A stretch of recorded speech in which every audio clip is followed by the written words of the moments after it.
G'day, g'day, g'day! Admirals, Admiralesses, naughty, naughty boys who are scrubbing the decks. Today, well, maybe tomorrow for the rest of the world, but today is the day. Today is the Kharadron Overlords Battletome review by us, the Galdrad. I am the hobby hobo, Hayden, and I am joined by my illustrious admirals, the Arcanaut Admiral himself, Lee. Lee, how are you? I'm good, thanks, buddy. Glad to be here. Glad to talk Good. about a new book. Well, hey. Good to hear, man. And we are also joined by the legendary, the hero of CanCon in the realm of Akshi, the Lord Magnate himself, Alexander Kwan. How are you, buddy? I'm super excited. You know what I was like last session. It's just gotten better. It's just gotten worse. Well, you can say it's gotten worse subjectively, yes. But yeah, God, this week has been a roller coaster of emotion. It's been an interesting time. You know, the KO communities have been in absolute disarray. You know, much akin to the lore, which we will talk about later. But hey, you know, it's a new book. We're all rounded out now. Screw Seraphon, they can get fucked. You know, the meta is complete. They get squatted. Yep, I can get squatted. The $2 box, fucking dinosaur army can get squatted. But anyway, but no disrespect for any Seraphon players out there except for Cameron King. Yeah, so I guess that we should probably begin with talking about stuff. What do you reckon? I do like stuff. I like stuff too. But first of all, just what are your overall impressions with the new book, guys? Actually, I should probably say I've actually got the book in my sweaty hands. I got it yesterday. It actually arrived at my house on yesterday morning, but I was conducting an 8-hour drive back to where I actually live for my holiday. So yeah, I love it. I love every bit of it, apart from, you know, obvious things which we can get into. But it's absolutely great. I mean, the new lore is awesome. Like, they've added heaps of new artwork, which is really good to see. I was really scared that they were just going to copy paste all the artwork from the old book. Yeah.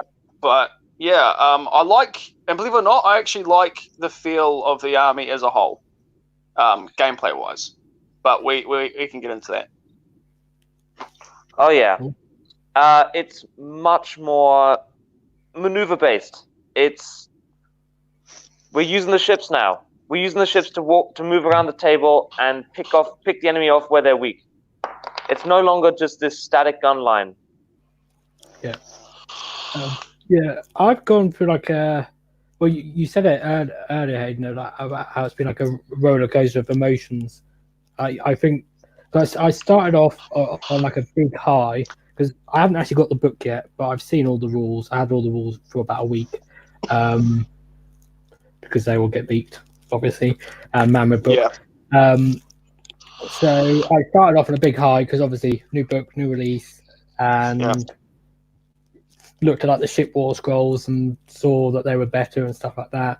And then I started noticing a lot of negative things that we might talk about in a bit. But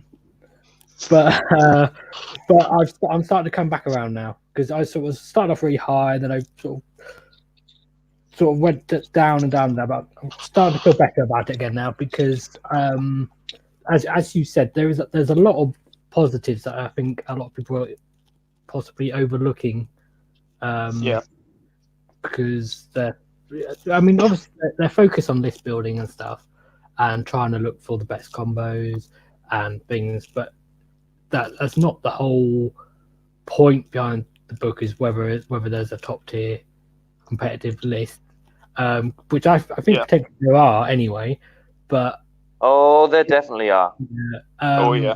There's possibly, well, I'm going to say more than one. It depends what you call a different list, whether you call things different or whether it's just the same list with a tweak.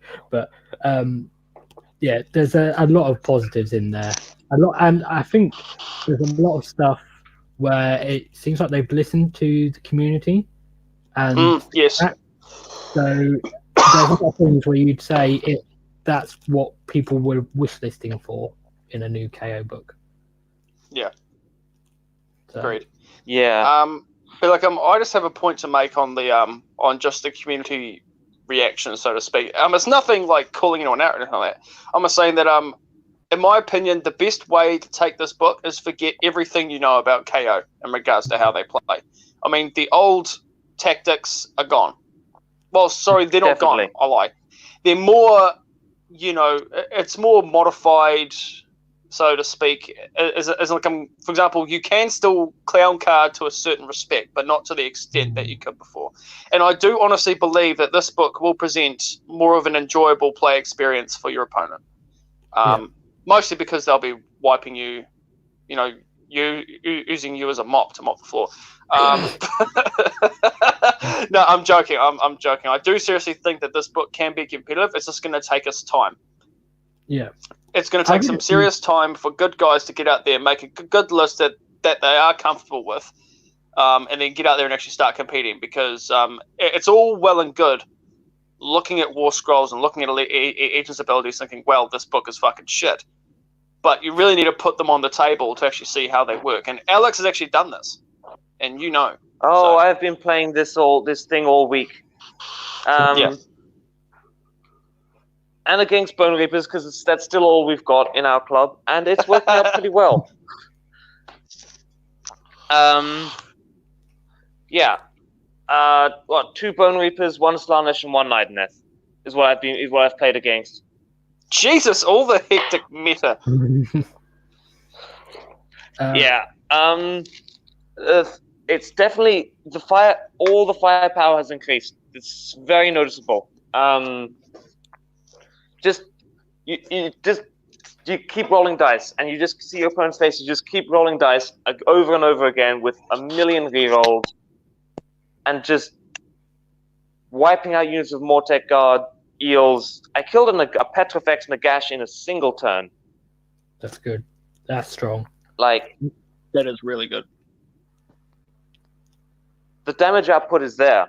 It's just comes from a different place now. It's not Arcanauts. It's Thunderers and Ironclads. Yeah. Well, I think part of the issue is a lot of the strength is not necessarily easy to calculate.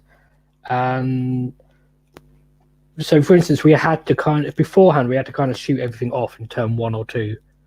Yes.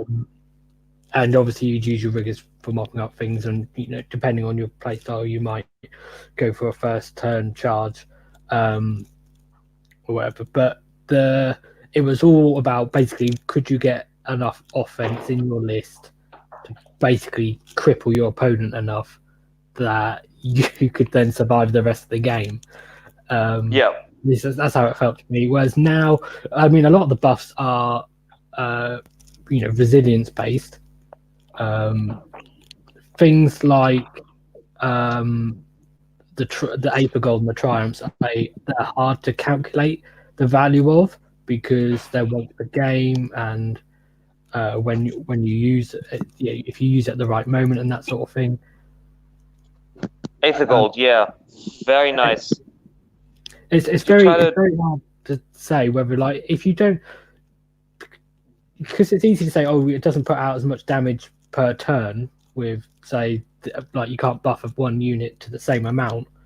But if that unit survives for an extra turn or an extra 2 turns and can be in the places it needs to be to actually use its attacks, as opposed to being out of range, then damage output is still going to be as good over the course of a game, or better. Yeah. All right. Should we go through the significant changes, the big things, the overview?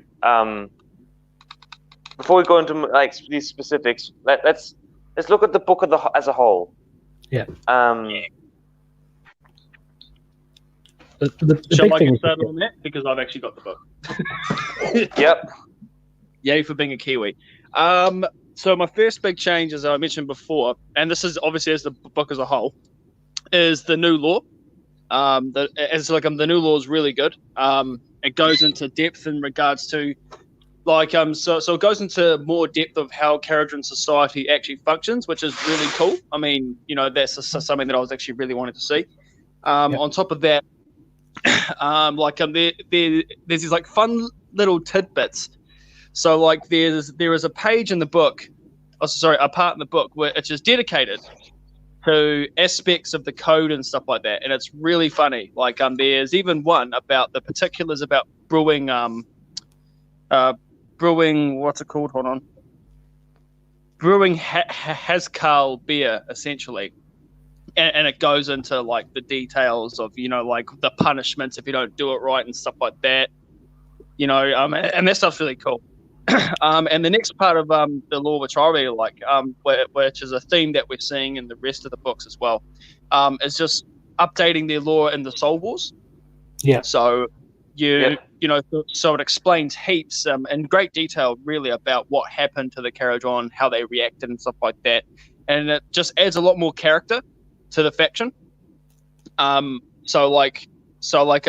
Essentially, not I'll just spoil it for anyone, but KO got fucked in the initial sort of opening of the Necroquake. Ether Gold seams were swept off, whole sky fleets were blown out of the sky. Like, it even says here that Barak Nar lost a fifth of its sky fleet. Fuck. Yep. So they got pretty. It's a huge amount, yeah. Yeah, but from that though, it goes into like how KO and the Galdrad have consolidated. They've found new business opportunities. They've found new stuff. Goes into the conflict between Tzeentch and Barak Nar in the Spiral Crux, which is seen in the Ether War box, which is a great narrative to push on. But yeah, no, it's really cool. And it goes more into like their relationship with the land lovers, I suppose. Goes into a bit about the Stormcast, about the Free Cities. Goes into the war against the Ossiarch Bone Reapers and how Barak Mornar are doing some sneaky stuff. But I won't get into that. Oh yeah, and also Barak Mornar has disappeared. Gone? Oh. Yep, it's moved. It's gone through a portal. Sorry, not a portal, a realm gate, and it's just sitting in this little place, wreathed in shadow. So I can guess. Yes, so we can only guess where it is. The whole skyport has gone through. Yeah, the whole skyport, and no one actually knows the actual location of the skyport. You have to go through this one realm gate to go there. So I think it's obvious that the thing's in fucking Ulgu. They were Slaanesh. That just makes sense. Okay, but I assume their fleets and ships are still about, and they're still coming into contact with, like. Yes. No. I think that Barak Mornar intentionally moved to Ulgu, to continue their sneaky dealings. Yeah. So all the updated lore is really cool. All the Skyport entries have got little bits as to how the Necroquake affected them as well. Yeah. And that's really cool. Is there anything else you want to know about the big changes so far? What, lore-wise? Yeah. Well, does it follow on also partially from the novel, the Overlords of the Iron Dragon? Ooh, I mean, about that novel, there is actually now a sequel novel that just came out, same time as the book came out. Yeah, I really want to get it. I really want to get it, and I'm going to hunt for it as far as wide as I can. Because what was the book called? It's something of. So the first one's Overlords of the Iron Dragon. The second one's something's of like Spoils of Profit or something like that. Something like that, yeah. I asked for it for Christmas, but then I realised it wasn't going to be out until after Christmas. Which I should have actually realised when they said it's coming out in like February. I should have realised, oh yeah, that's obviously when the book's coming out. Not February, like January. I thought, well, obviously that's the KO book's coming out then. But it's interesting you say that they've updated all the lore to do with the Necroquake and stuff, because partially it seems like they've updated, at least sort of hinted to it in the rules as well. For instance, with the spell in the bottle, that sort of thing. Oh yeah, no, that's another really cool part I missed as well. Like I'm in this lore section about the Necroquake. It talks about all these rogue endless spells just like flying around in the sky and stuff, and like pendulums cutting ships in half, and like like purple suns flying around going "Meow" and shit like that. It's great. Yep. It's absolutely great. But no, so the lore section's fantastic. Sadly, the hobby section, so like the painting hasn't changed at all. It's exactly the same. Exactly the same. Copy paste kind of thing. Yep.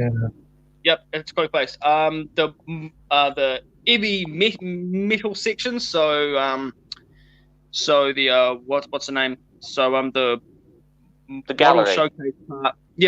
Has added obviously the new kits. So the Undrix Profiteers, which I'm actually just about to start painting again because I love them.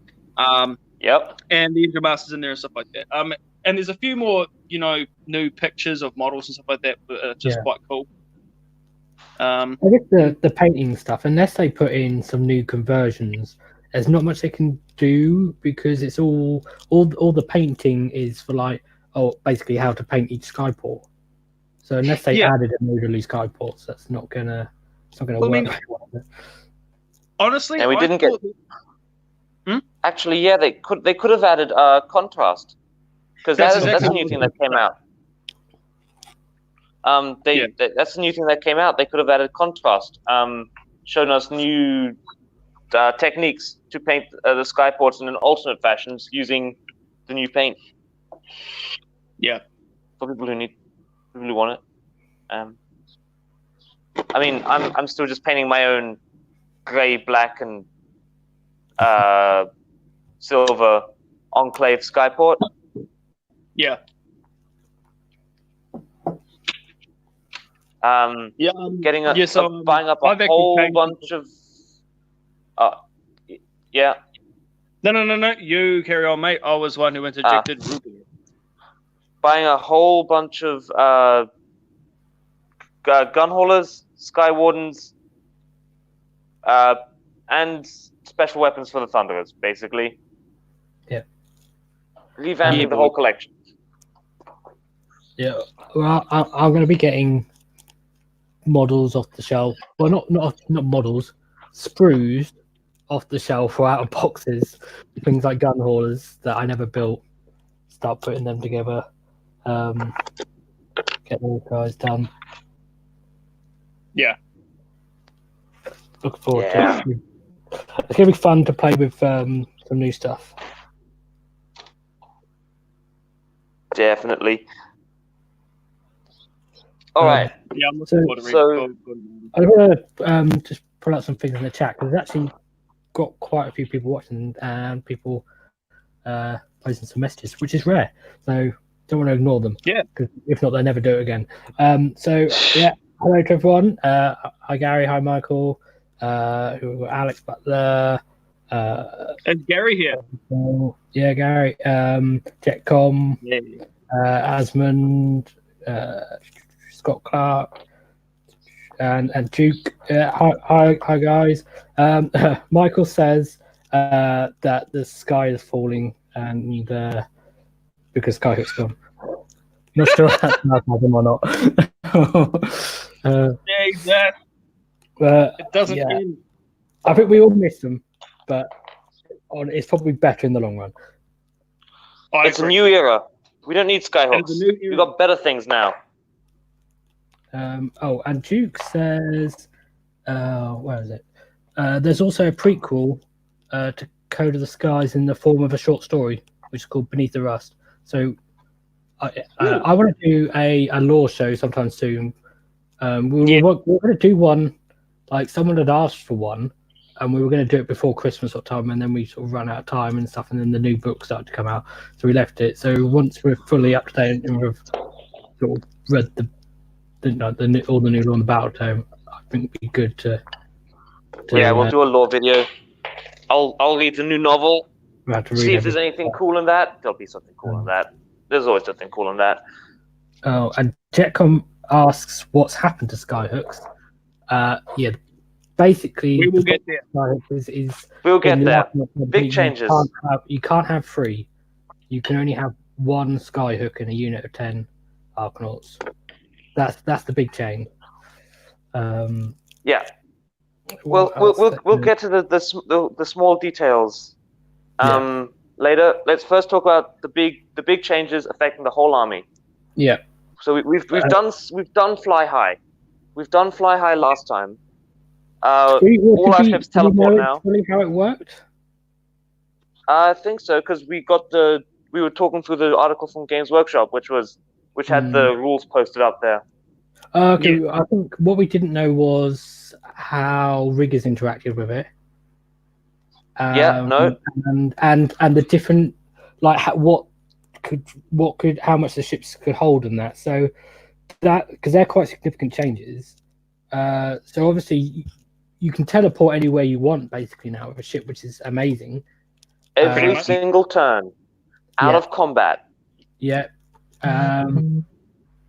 It's great. The ships can't do it with as many troops though as they used to be able to. Welcome to infinite maneuverability. So welcome to what? Infinite maneuverability. Yeah. You teleport everywhere, which is amazing. As long as you've got ships. In an objective-based game, this is one of the most powerful abilities in the game. Agreed. Although there are sort of catches, because the models inside the ships don't count towards being on the objective. No. But that's fine, because the opponent won't have models on that objective either once you're done with them. Hopefully not. And the other big change is that riggers, that it's not unlimited to how many riggers the ship can hold. And in fact, they don't actually go inside the ship now, which is good from a lore perspective. Because you can hook up to 7 riggers onto the side of a boat. So you'll have a squad of 6 and a character, essentially. And they can teleport when the ship teleports and be set up anywhere within 6 of the ship and 9 inches away from the enemy models. But they can't go with the ship if the ship makes a normal move. It's only if it teleports. And they can't move after they make this teleport either. Yeah, nothing can move after the ship has teleported. So if you've got Arkanauts or Thunderers or heroes inside the ships, they can't get out in the same turn that you teleport. With some exceptions that we might get into later, but generally speaking, that's how it works. So what do you think of those changes? Just the teleporting? Well, the teleporting and the changes to riggers, just generally how the ships transport stuff. I mean, as I said, it's the amount of maneuverability we have now is incredibly powerful in a objective-based game. We can be on all objectives turn 1, and then when the enemy redeploys to counter us, we can completely redeploy the entire army to counter their movement phase every single turn. We can always be hitting the weakest point of their army every turn. Yeah. No matter what they do. Yep. We can run rings around them. Yeah. Yeah, and if you want something to survive, you can just teleport it away to a corner for a turn. Next turn, heal it up a bit, and then get back into battle again a turn later. Oh yeah, so turn 1 deployment. Never get charged again, because you're deploying in a little corner,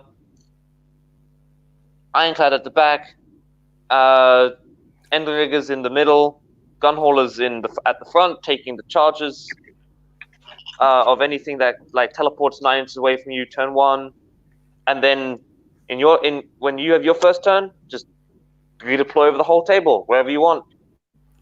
Yeah, it's fantastic. Your opponent can't counter your deployment because you don't really have a deployment. Wait a minute, I just figured something out. So, with the engine riggers and some of that, so all the sky riggers, seeing as they're actually hooked up, they're actually outside the ship, so they can count towards claiming of the objective. So yes, they can. They do. They can, but obviously it's capped to 7. So Yeah. Yeah. But I mean, if you're on that objective first, I mean, you've still got more of a chance of having more bodies on that objective rather than one. So, well, there is one thing you can Well, do as well, Oh. where you can. No, it's not so easy with riggers, but you can do it in one of the battalions with Arcanauts.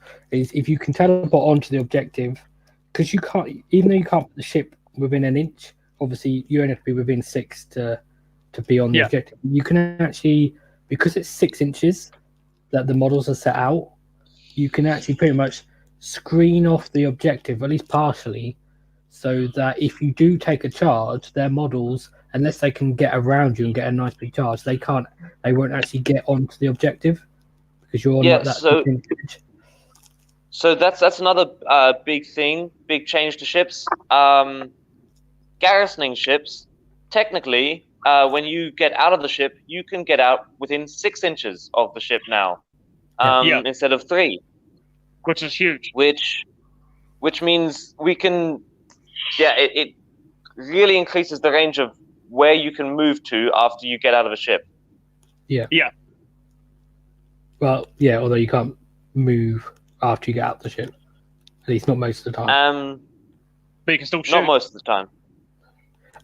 You can also shoot out of the ships now. This is another big change. Yeah, that's huge. So when your ship, no matter what happens, if your ship moves, if your ship teleports, if your ship stands still, is in combat, whatever, the people inside the ship can shoot out freely. Yeah. Using the ship for measuring ranges and line of sight. Yeah. And everything inside the ship is -1 to hit. And has cover. So it's your opponent has -1 to hit everything inside the ship. Yeah. Yeah. And they have cover. So your opponent can target them with shooting, with spells. It's just going to be really hard to get them. The only problem I can see is the Zench's, some of the spells that hit all models in range. Zench's Firestorm. Yeah. You roll a dice for every model in range, and a 4+ takes a mortal wound. If that spell gets anywhere near your Ironclad, or frigate, or what have you, every model inside that boat's going to get hit. So, priority target number 1, anything that can do stuff like that. And any endless spell, pretty much, because nearly all endless spells work. Well, not all, but a lot of them work on if it passes over any enemy models, and those enemy models have whatever effect it does, which is normally mortal wounds. Could be things like if you get passed over by Geminids, then you're like -1 to hit for everything in the ship, including the ship, and they all take mortal wounds. The Geminids need to choose one unit to be -1 to hit, and then one separate unit to be -1 to wound. Is it just one unit? I thought it was just that they couldn't be affected by both. Yeah. I think I had to check that. But but anything that does things like where it rolls for every unit it affects, or that the ones where they drew like a millimeter wide line, and any models pass over by that line. If they do that on your ship, that'll hit them. That's going to hit everything. And of course, the cover from being in the ship doesn't help against mortal wounds at all. It's fine though. Endless spell comes towards you, teleport 4 feet away. What's it gonna do? You've got to just plan ahead and make sure you don't get into those ranges in the first place where it will affect you before you can teleport away. Just quickly, Todasaur in the chat asks about the timing for fly high and garrisons. So the way it works is fly high happens in the movement phase, and getting in and out of a garrison happens in the movement phase. But a model getting into or out of a garrison counts as that model's movement for the phase. So you can't get in and then get out, because obviously then you're moving twice with the same unit. But the big catch is that a model can't get out of a garrison if the ship has moved or flown high that turn. But you can get into the garrison. Yeah. you can get into the garrison and then fly high. So models can start out of the ship, jump in, and then the ship can teleport them somewhere else. Yes, and you can get out of the ship before it flies high. You just can't get out before. I mean, after it flies high. Although the important thing is, it does say that phase. So if you have an ability that lets the ship move or fly high in the hero phase, then they can get out. Which some things do. Yeah. Also another thing with the riggers. So you used to put riggers in frigates and ironclads, and move them around this way. Now, though, if you want a cheap way to move a massive amount of riggers around, just take gun haulers, because it's a boat that's teleporting. Leads me to a good segue, getting back on topic. Is the changes to the stuff, aka the allegiance abilities, whatnot, all the new artifacts and all that stuff like that. So let me just get the book. I've got my book. Sweet. So the obvious changes that a lot of people have already heard about in regards to allegiance abilities are Ether Gold. Yeah. That's a thing. Yep. Where essentially, if you take a unit of 10 or more, or it's a sky vessel or a hero, you gain an Ether Gold share, which means that you can spend them to use triumphs, which is once per phase, which is cool. What else? Yeah, it's only once per. You can only do it. So if you have 3 units with an Ether Gold share, only one of them will be able to reroll to wound in the shooting phase, for example. You can't use all 3 of those Ether shares to get your whole army to reroll to wound. Yeah, and the same the save one, because the save one, like, it's like a good get out of jail free card, but obviously if they charge the ship and then they attack the models inside, or the ship or multiple units inside the ship, only one of them can reroll their saves. Yeah, but you can choose. You can choose when to use the share. When you roll, you only have to use the triumph when you roll a save for the first time. So you don't have to do it at the start of the combat phase, and then they can choose to attack another unit. Yeah. It's when they're attacking the unit, you go, okay, that's a lot of rend, that's a lot of attacks. Use the thing now. Yeah. Exactly that. Yeah, that's really cool. It's retroactive in that respect, and it's what was I going to say? I just completely gone blank. Sorry. The main thing is you get to choose which triumphs you use. So you've got basically this buff that is very very practical, because you can. It's not like you have to, like, say if you had to choose it pre-game, you say, oh well, this unit of Arcanauts can have reroll to hits.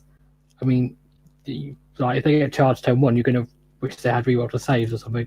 So it's very good that you can just choose at any point during the game when you're going to use that triumph and what it's for. Yeah, it's great. It gives a lot of flexibility. Right. So the next change. Well, so one thing that stayed the same was you get your articles, your amendments, and your footnotes, which we'll get into a bit more later. But if you want to do your own Skyport, you can, which is cool. And I suppose some people might do that. Right. So next thing is command traits. So instead of just having like generic command traits where only the Arcanaut Admiral can have them, now the Admiral Engine Master, which includes the Engine Master and if the dirigible suit, etheric navigators and chemists can have command traits, which is really cool. Yep. It's nice that they have that little bit of extra, like, specification, that little bit of extra, like, thematic sort of flavor in the rules. Yeah. Everyone, pick a favorite command trait. What's your favorite command trait out of all of these so far? That's what I remember, because I get the command traits and the artifacts all mixed up. For me, just +2 wounds, just fantastic. Get an 8 wound dirigible engine master, 10 wound dirigible engine master. Sorry. Do you know what? I was thinking the exact same thing. So, yeah. I mean, a lot of them have that plus, like, because there is actually, even though they have the extra flavor, of like they having different command traits, there's also quite a few duplicates. On the ones Generic where they ones, have, because some of the heroes have a table of 3 and some have a table of 6, and the ones that the ones that have a table of 6, the extra 3 are all the same, which is extra 2 wounds, starting the game with an extra ether share. Was it extra D3 ether shares? Yeah. An extra 1 ether share, but extra 1. when we're not going to all gonna read out all of them. Pick one. Pick one as your favorite. I'm trying to remember what they all are. Wouldn't it be nice if you had the book? Well, I have the book. The trouble is, I have all his pictures. Look at the photos. They're all in a complete random order. So it's like it will go after a page of artifacts, 2 war scrolls, a page of command traits, and then another couple of war scrolls, and then some more artifacts, and then it's like, oh. There is one. The Admiral has a good one, where he can let a ship move in the hero phase, or is it no? Is at the start of the battle. So before the battle begins, but after setup, he can let a ship move, including fly high, which is very useful. Unfortunately, he can't do it. The Ironclad can't fly high, but that's that's right. Very powerful. It's at the start of the battle. Yeah, it's got some pros and cons to it. It's very similar to the Barak Mornar ability, which we haven't obviously mentioned yet, but because it happens before the battle starts, so you don't, unless you're low drop, you don't necessarily know whether you're getting the first turn before you make that move with the ship. Yeah. So, but if you know you're going to get first turn, there's a lot you can do with it, especially since it's because it happens before the battle starts, and it doesn't. Then anything to do with stopping models getting out of the garrison after the ship's flown high don't apply. So it's one of those ways that that you can get around. So you can dump a load of 15 Thunderers on your opponent. Yeah. Yeah. So that was quite cool. Or like a chemist with a spell in the bottle. Yeah. Yeah. So speaking of spell in the bottle, artifacts. Yes, artifacts. So once again, all the heroes get their own kinds of artifacts you can take. So Arcanal Admirals have their own, Navigators have their own, Chemists have their own, which we will get to. That one's fucking juicy. Yes. That was my favorite. I think it's everyone's favorite because it's hilarious. Well, yeah. Shall I read the rule out? Yeah. So I guess this is your choice for favorite artifact. Yes, this is definitely my choice for favorite. Well, actually, no, I've got 2. Which I'll get to, but the first one obviously is I've got my own. Yep, you read yours. Sweet. So my favorite one is spell in a bottle. It can only be taken by ether chemists, so this is an incentive to take ether chemists. So essentially, you pick one in the spell. Any in the spell can be chosen. No, all restrictions are negated. No restrictions apply. Any endless spell.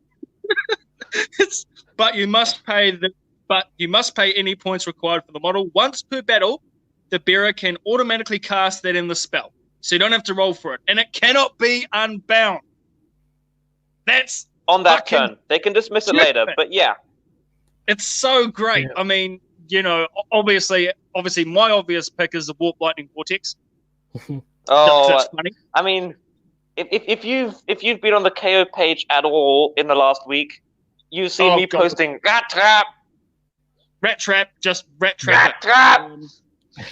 Yeah, that one is fantastic. There's so much you can do with it. I think I think that competitively you're going to see at least one chemist in every list. For this one, everyone's going to have their idea of their awesome idea of endless spell. Yep. I'm looking at the Slaanesh mirror right now, the mesmerizing mirror, which does D3 mortal wounds anytime anyone moves away from it. So you just dump it in the middle of your opponent's army and punish them for coming towards you. Also,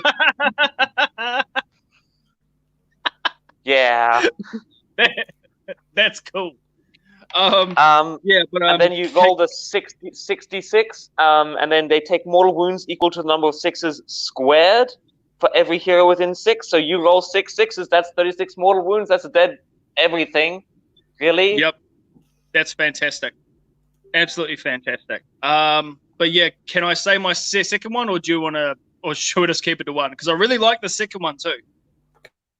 Is your second one the Phosphex bombs? Yes, it was, but you can say it. I've actually got the rule here, but You sound so disappointed there. You can say it if you want, but because I've got the book here, but yeah. So you pick an enemy unit instead of your normal shooting phase with an Endrin Master in dirigible suit. You pick an enemy unit within 6 inches, and you roll dice. 2+, they take a mortal wound. You roll another dice. 2+, they take a mortal wound. You roll another dice. 2+, they take a mortal wound. You keep rolling those dice until you roll a 1, and that's how many mortal wounds they take. Yep. So keep on rolling until the target is destroyed, or you roll, or if you roll a 1. Yep. It's basically like a version of Curse of Years. You Start could, from 2s. So you don't have to get past that awkward bit of rolling whatever it's 4s or 5s, whatever it starts on. So you could do 3 mortal wounds, or you could do 10, or you could do 20 if your dice are hot. Just wipe out a unit. You're winning. You've got England dice. Oh, it's so good. Okay, yeah, well, I'll pick a different one because you've already covered probably what are my 2 favourite ones. So I'm going to pick one that a lot of people might not have sort of picked out, maybe, which is emergency vent plates, which is another one for the chemist.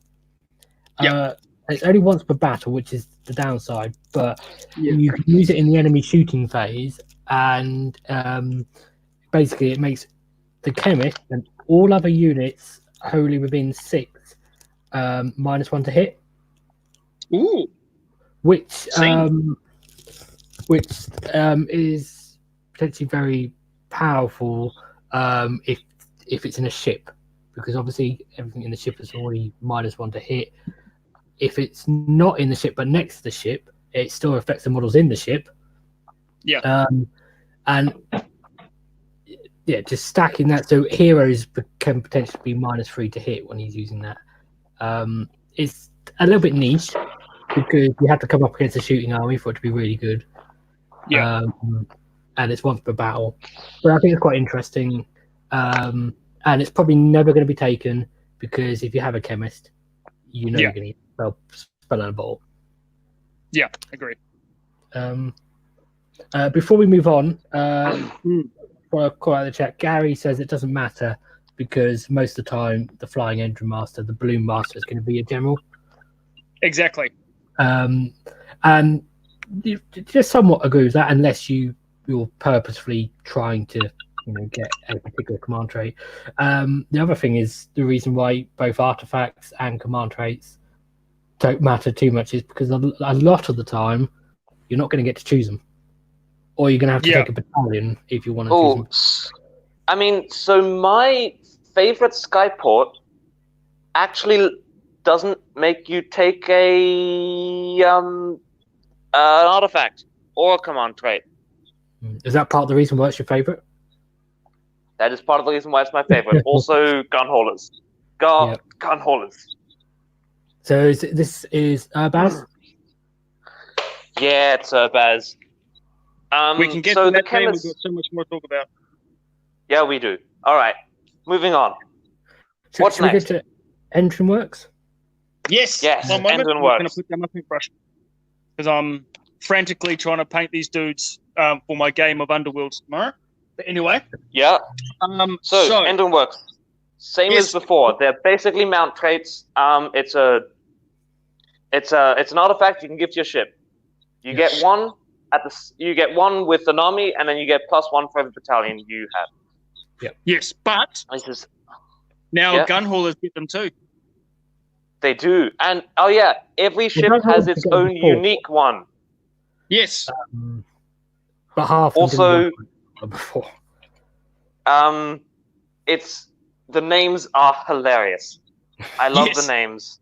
The names are great. I'm looking at them now, and they're awesome. Yeah. So, Alex, you can pick your favorite. Look, I know that there's good ones, but Zombicorp, Death Settler, Spar Torpedo, Ingrid Kaz, Surge Injection, Endrin Mark IV. It's such a good name. I love the way they have things like Mark IV and like that sort of thing, where it's like it's not even the first version of it. It's so Now cool. there's a history here. These are corporations. Can you imagine having a fleet with like this fleet sponsored by oh my god! Coming on to Warhammer Stream and go. Now let me start my shooting phase. Before that, let me tell you about Raid Shadow Legends. Somebody please paint a billboard on the side of an ironclad.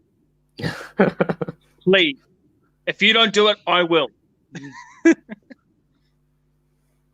That is such a good idea. I just realized that. All right, but the actual best one, let me just look for it. Oh, my favorite one is, I think it's the buoyancy aids for the ironclad, which remove the limitation. So normally an ironclad can't fly high if it has 16 or more models. Yeah. This artifact removes that limitation, so you can fly around, so you can teleport around with 25 models in your hold, which is great. Very great. Yeah. Fly around with 20 Thunderers, teleport within 9 inches, start shooting out with an ironclad and 20 Thunderers. You watch what that kills. Kills everything. Really. Yeah, it's going to be great. God, I sound like Trump right now. It's going to be great. It's going to be fantastic. You're going to get so tired of winning. It's going to be fantastic. KO great again. Make KO. Yeah, well, I was saying it a long time ago. Make great. KO great again. And because we have the spell portal, we're going to cast a wall. That's actually a good point. I'm going to do that now. Cast a wall. What about you, Hayden? What's your pick for engine work? I'm actually going to pick, and this one's also great, Coldbeard's collapsible compartments. I love these things. So essentially a gun hauler can take dudes with it. So you can use the flying transportability from the from the Ironclad's War Scroll, and the maximum that you can garrison is 5 instead of 25. Mm-hmm. And it can always fly high, blah, blah, blah, blah, blah. Yeah, stuff like that. But here's the cool part. You can still chuck engine riggers on it. Yeah. So, you know what I mean? So, but yeah, I just really like it just because if you do really need to just take like a tiny, like maybe like a unit of Thunderers away somewhere and chuck them on the objectives so somewhere, you can do that. You know what I mean? Yeah. Yep. Or a chemist. Suicidal chemist with spell in a bottle. Just rig that thing to a warhead from the gun hauler and just Purple Sun warhead. Yeah. That one's a great pick. That's another thing that a lot of people are asking for, was for gun haulers to be able to transport a very small amount of models. I like the way that they've added it, but not just added it straight to the War Scroll, because I think then if it was just on the War Scroll, everyone would take like a billion. It's not affecting the points too much on the gun hauler to be used all the time, especially if you're taking multiples. So I like the way it's there if you want to do it, but you don't have to. Yeah. It's a great, and it's got a lot of utility. I'm going to pick the Zombicorp Deal Breaker Battle Ram. Interestingly, I didn't know this before. There's more than one mention of Zombicorp. Yeah. I don't know if they're based in Barracks On. Probably. But it'd be nice. Yeah, it'd be nice to know if there's more about them in the lore as well. If they're sort of going to end up being like a rival to the Grundstock, maybe, or something like that. That'd be cool. But anyway, back to the actual engine work. So what this does is when you make a charge move with your Ironclad, when you finish a charge, you roll a number of dice equal to your charge roll. So not your charge distance, like not how far you move, but how much you roll. So even if you're 3 inches away, if you roll a 12, you roll 12 dice. And then for every 4+, you do a mortal wound, which is quite good also because there are ways to buff the charge rolls of a ship. Yep. And let's be honest, quite often when you play a game of Age of Sigmar, there's a good chance your opponent might have cogs. Not every game, Yeah. but quite often. So if you've got +4 to that roll potentially, because you've got a skyhook on your ship, like you could, it's something you can really play for and build this around. And 'cause the Ironclad does a lot of damage in shooting, but not much in melee. Yeah. But with that, it's a good way of, potentially either clearing a small hero or a small unit. Like if you teleport and you haven't got the troops around the ship late game, you can take something out, and it's good in the activation wars as well. Yeah. I mean, you haven't even mentioned the best part. It's not once per game. It's just every time this thing charges. Yes. Charge in, next turn, retreat, shoot, charge, retreat, shoot, charge. Just keep smashing your boat into the enemy. Yeah, the only thing is we didn't mention disengage, although we sort of did. But good point. It only lets you disengage, lets you retreat from combat with a ship, and fly high, and you can fly high if you want to when you do that. But when you do, you can still shoot. But unfortunately, you can't charge.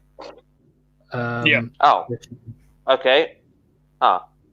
Which is a bit of a shame. You can only, although there's a little bit of debate about how it actually works with fly high, because that's not a normal move, it's a setup. So whether that counts as a retreat or not, we're going to need an FAQ on that. But it's an interesting ability. I think a lot of the time people will end up taking the one that lets you carry more guys. Yeah, but, I think so. On your Ironclad, anyway. Yeah. And it one thing about the engine works is the frigate got shafted. Frigate ones are fun. I mean, they're not bad. I mean, Prudency shoots is quite bad, but and the Ironclad has Prudency shoots as well, which is they're not great. But yeah, none of the ones from did you guys like any of the ones for the frigate? Nah, they don't even have cool names. No. If you don't have a cool name, you can get out. No. So I mean, obviously, if you're taking frigates, you'll use them, but yeah, they're not amazing, unfortunately. Agree. Okay, what's next? 1 moment. Once again, I'm just putting down my paintbrush. Yes. Shall we do that? Right. Okay. So all the skyports have pretty much changed with all their rules and everything like that, which is cool. But I mean, like, they've still got their specific flavors, which is really cool. Every skyport has a flavor, which is really great, Mm-hmm. And there's no one, I think, that is purely like top tier, the best. Well, actually, no, I lied. But there's definitely contenders for the top spot. Let's just say that. Mm-hmm. Oh yeah. Lee, what's your favorite skyport? The one I'm leaning to from a playing perspective is Zilfin, which is a bit of a shame because that's what I've always pretty much. Well, it's not what I've always played because I used to play more Nar quite a bit as well. But it's a shame that it hasn't shook the meta up that much. That I'm still probably looking at Zilfin, but I don't know. From the I'm leaning towards Zilfin, but actually from a flavor perspective, I think I maybe prefer Urbaz. But I'm gonna just prefer Urbaz straight out, just as in a playing perspective. Yeah. So it does a couple things with chemists and with bravery, but it's not really the important things I'm looking at. I'm looking at the first Gunholders' battle line, so super cheap. Also, You can the Thunder, the escort wing. That can be a totally legitimate battalion with battle line and everything. Yep. It's actually and right. you can you can get additional ether shares, which I think are very important to how the army works.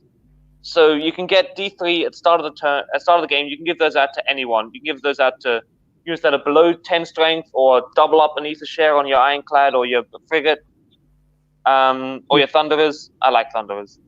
I don't know if that's come through yet. And also, once per battle, at the end of a combat phase, a friendly unit that fought in the phase gets 1 share of ether gold. Doesn't have to kill anything. Doesn't really have to do anything. But if someone charged your ironclad and there's thunderers in there, they're technically part of a combat. Even if they didn't even get attacked, they get an extra share of ether gold.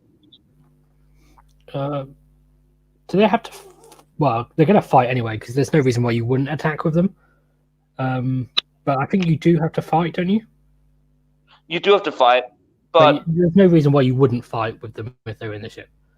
Yeah, you would always fight, but you don't have to. They don't have to actually do a wound or be attacked. They just have to exist in that combat. Yeah.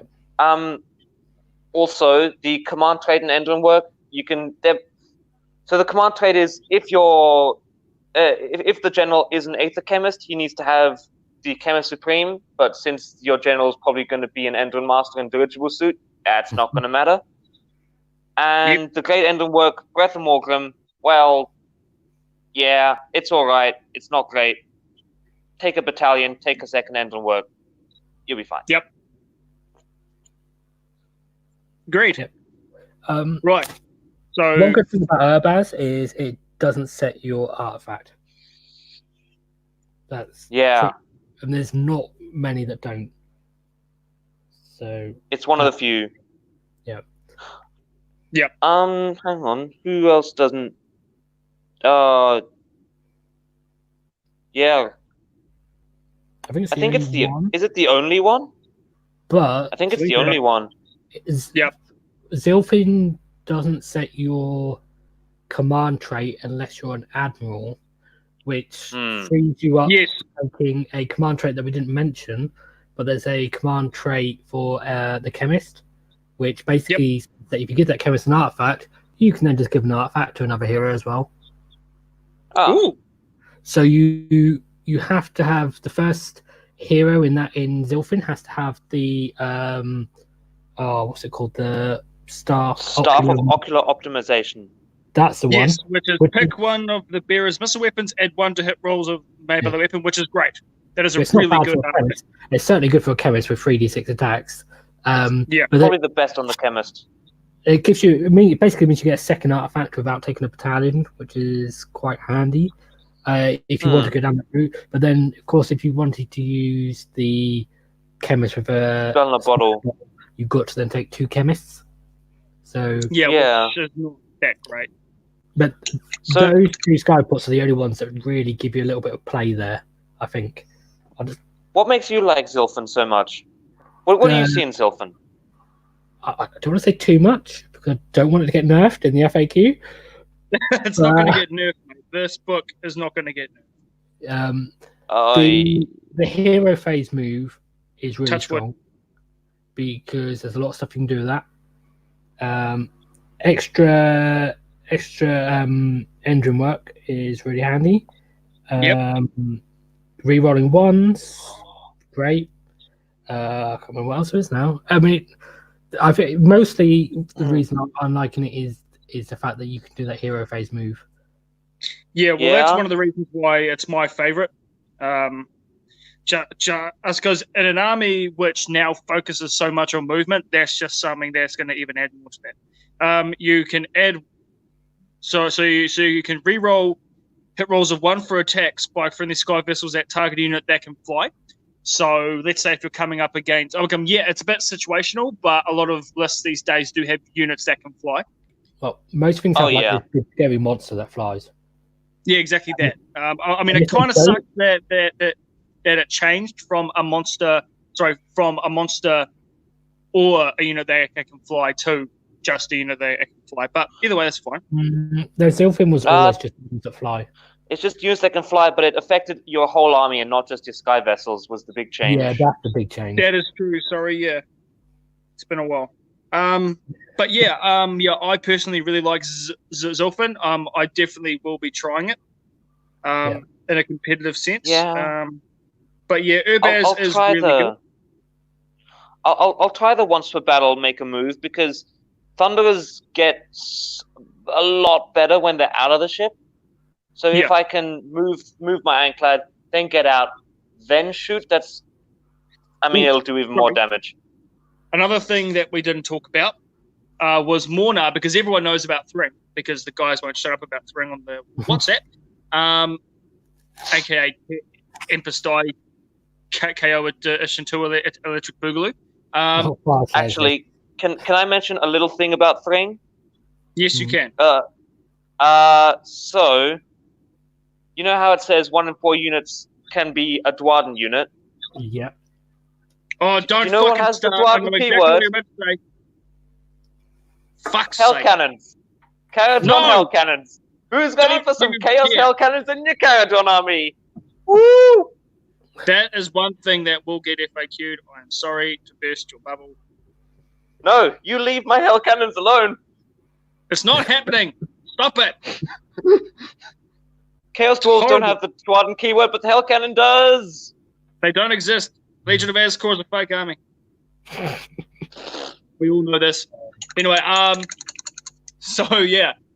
But yeah, Barak Mornar. They're actually, I should have picked these guys because I actually kind of like them. I mean, are they the best? I don't know, probably not, but they're still cool. So their abilities, you subtract one for bravery, for any enemy units that are within 6 of one of your units. That's not bad.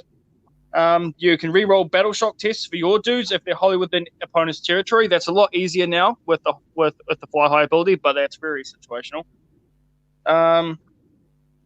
The footnote's interesting. So once per battle at the start of your combat phase, you can pick one friendly Barak Mornar unit that is within 3 of an enemy unit. That friendly unit fights at the start of the combat phase, but cannot fight again in the combat phase unless an ability blah blah blah blah. So that's kind of activation worry. Which is yeah.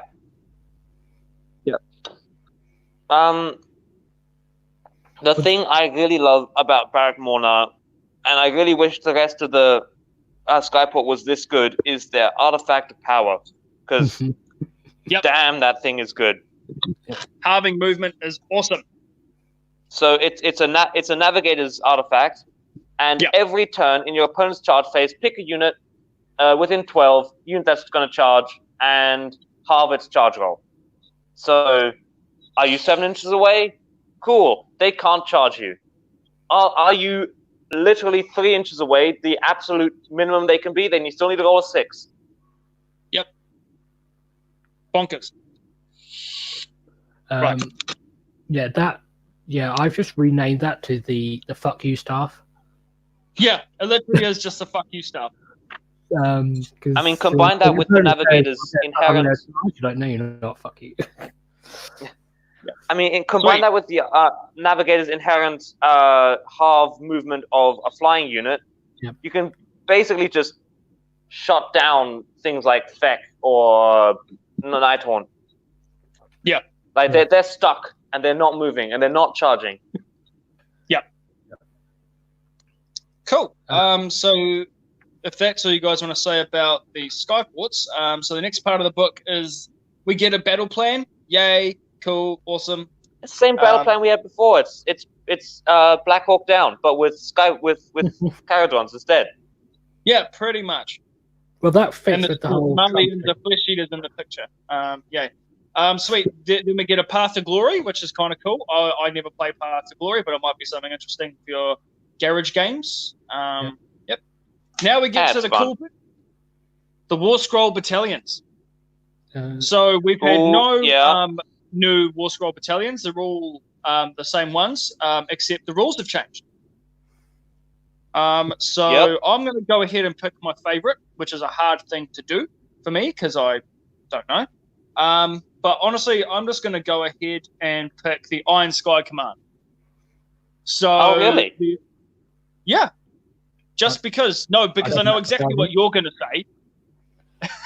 And I'm going to leave that to you since you're the Urbaz guy. But anyway, sweet. So the Iron Sky Command. So you can take 0 to 1 Admiral or Brock. So you're not going to take those at all.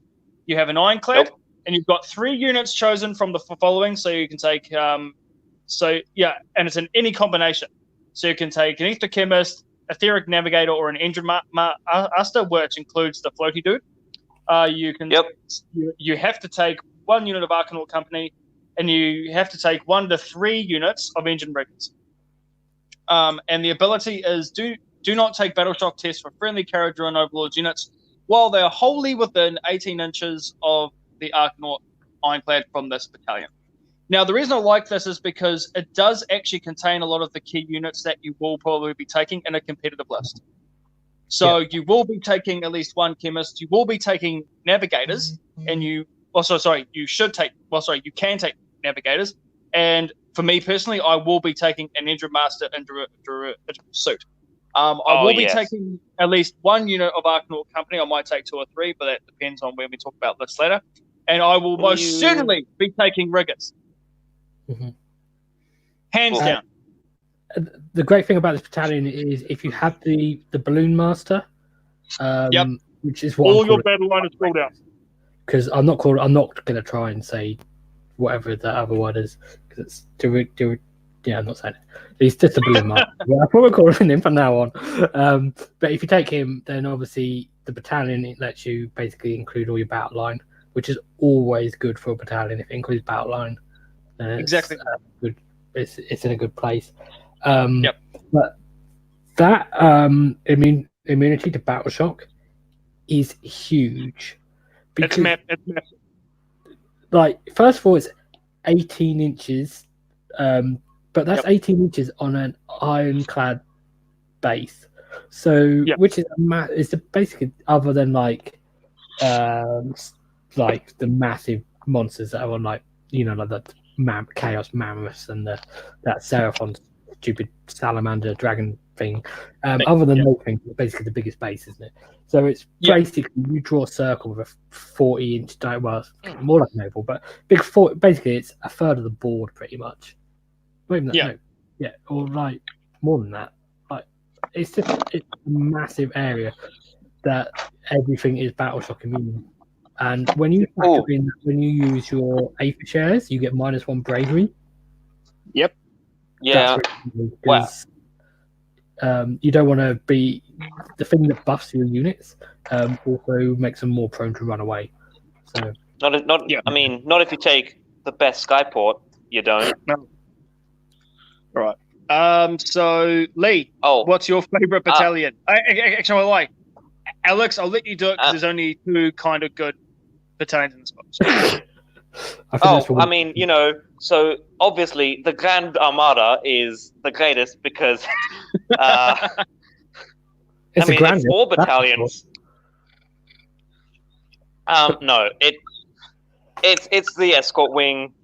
It's got to be the escort wing because you can get the Ironclad in it. You get your gun haulers, you get your Thunderers, and then you can get some Sky Wardens, but you don't have to because those are in Zon. You pick an enemy unit for this battalion to focus fire, and you can reroll hits of 1 against that enemy unit. You choose a new one each turn. So basically, you pick an enemy unit and you kill it. You roll ones to hit. Is it still limited to the shooting phase? Shooting phase, yes. Shooting phase. Yeah. But the shooting phase is our phase. Yeah. Well, not so much. Also, a big thing I think we should about battalions, it has become a lot bigger now, is the amount of drops you can put in a battalion. Because nowadays, if you deploy a boat, you don't automatically deploy a unit inside the boat. It's not 1 drop anymore. You need to individually place each unit in that boat. So an Ironclad with 20 Thunderers and 2 characters is 4 drops, not 1 drop. Mm-hmm. Yeah. Unless they're in a battalion. That a little bit. So basically the way it works is you would have to deploy the ship first which also sort of then tells your opponent where stuff is going. So you deploy the ship. No, it doesn't. You put them in the corner. Well, you deploy it in the far corner and then teleport it in your first turn. Yeah. No one knows where you're deploying. But yeah, basically you have to put the ship down first, and then the next time it's your turn to deploy something, you can say you'll put it in the ship, but you still only put one unit in the ship, and then the next time again you can put something in the ship.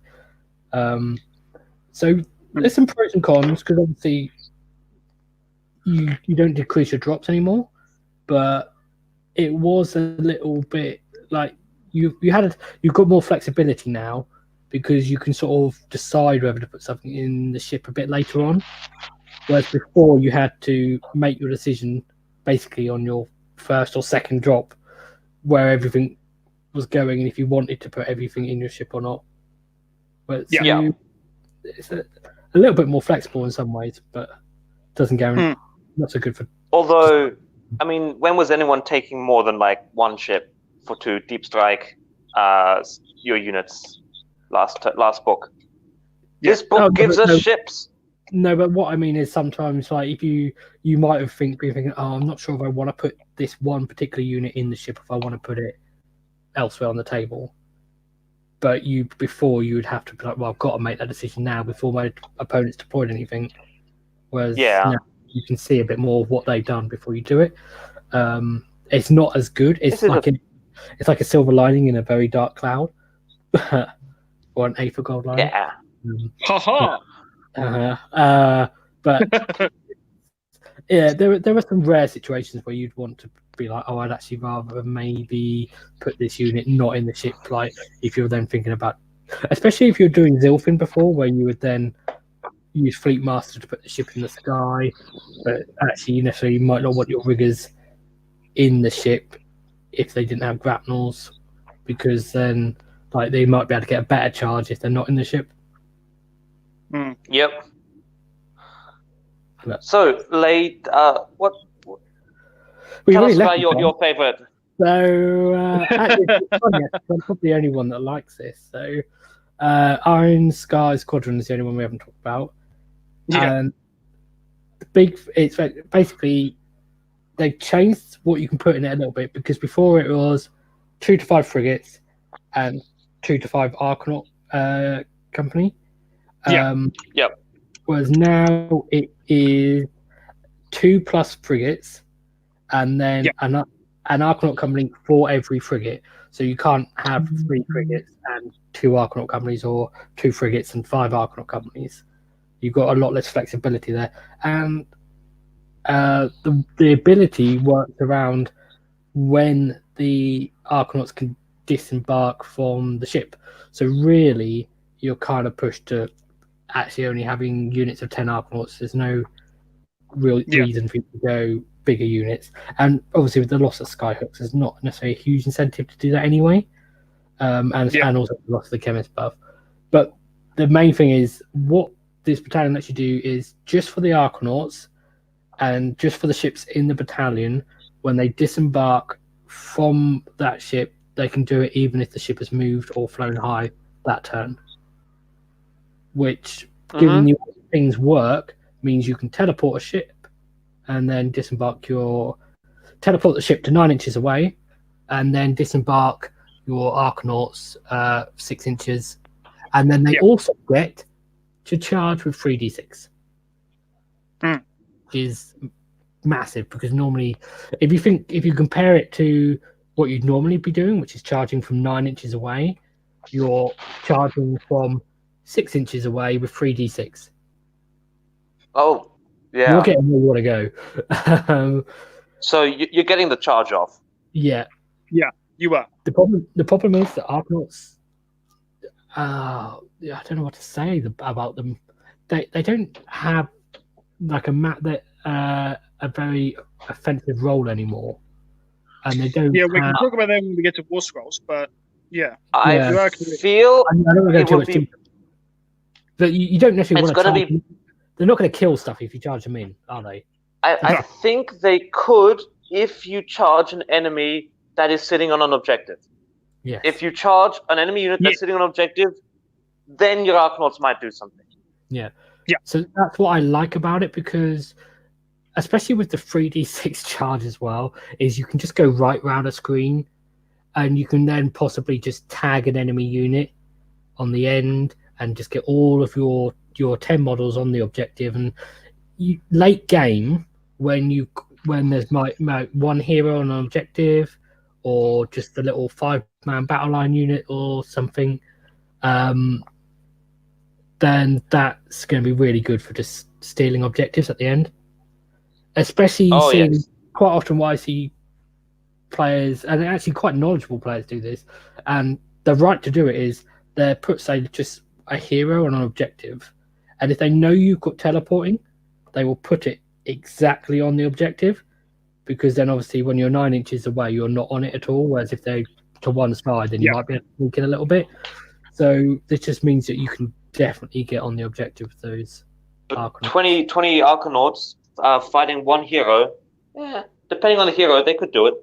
Yeah, you won't. Don't charge Kharadron in base, in range. But the thing is, it happens in the movement phase, so then they can shoot, and the ship can shoot, and then it just means that potentially you can get models on the objectives quickly, as opposed to waiting a turn. So I think that battalion has got some use, especially in Zilfin, where it's your battle line basically, because your frigates become battle line in Zilfin. Arcanauts are obviously battle line anyway. So you've got 4 battle lines already, and then so you haven't got to necessarily take anything else or take specific heroes to make things battle line. So it's got uses. It's not inherently that powerful though, because from a like a killing perspective. Cool. Sweet. So those are battalions. Yeah. Let's go into. Wait, hang on. There's one more battalion. What? Oh fuck. There's 2 more battalions. 2 more battalions. Sorry. What? Yes, 2 more battalions. Okay. Sneaky battalion number 1. Aether Strike Force. Oh fuck! Don't start. Wait, no. Wait. I just want to say it's legal to the next year, and Is it? Yes, it is. It still has points in the General's Handbook, and it hasn't. So unless they release an FAQ saying this battalion is no longer in use, or then it's still in use. Because there's nothing replaced it. So I guess. And that lets you shoot with 1 unit once per turn in the hero phase, as well as in the other phases. And it includes Sky Wardens and Riggers. So you can, it's one of the few battalions that don't have ships, so you can massively load up on loads of troops. Yeah, I mean, I just don't like the idea of taking Stormcast in my army. Well, I don't know. I mean, a battalion. they're not even because it's not even the good Stormcast. They're prosecutors, and those are. It's kind of got made obsolete by the 15 billion other Stormcasts that came out afterwards. Do you know how many Riggers and Sky Wardens you can fit in that list, though? 36. 36. It's a lot. You can fit a lot. Who's build and paint 36 fucking engine riggers? Well, me.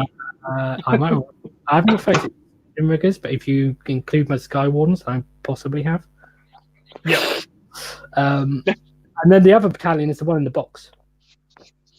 Yeah. Right. True. I didn't know what it does.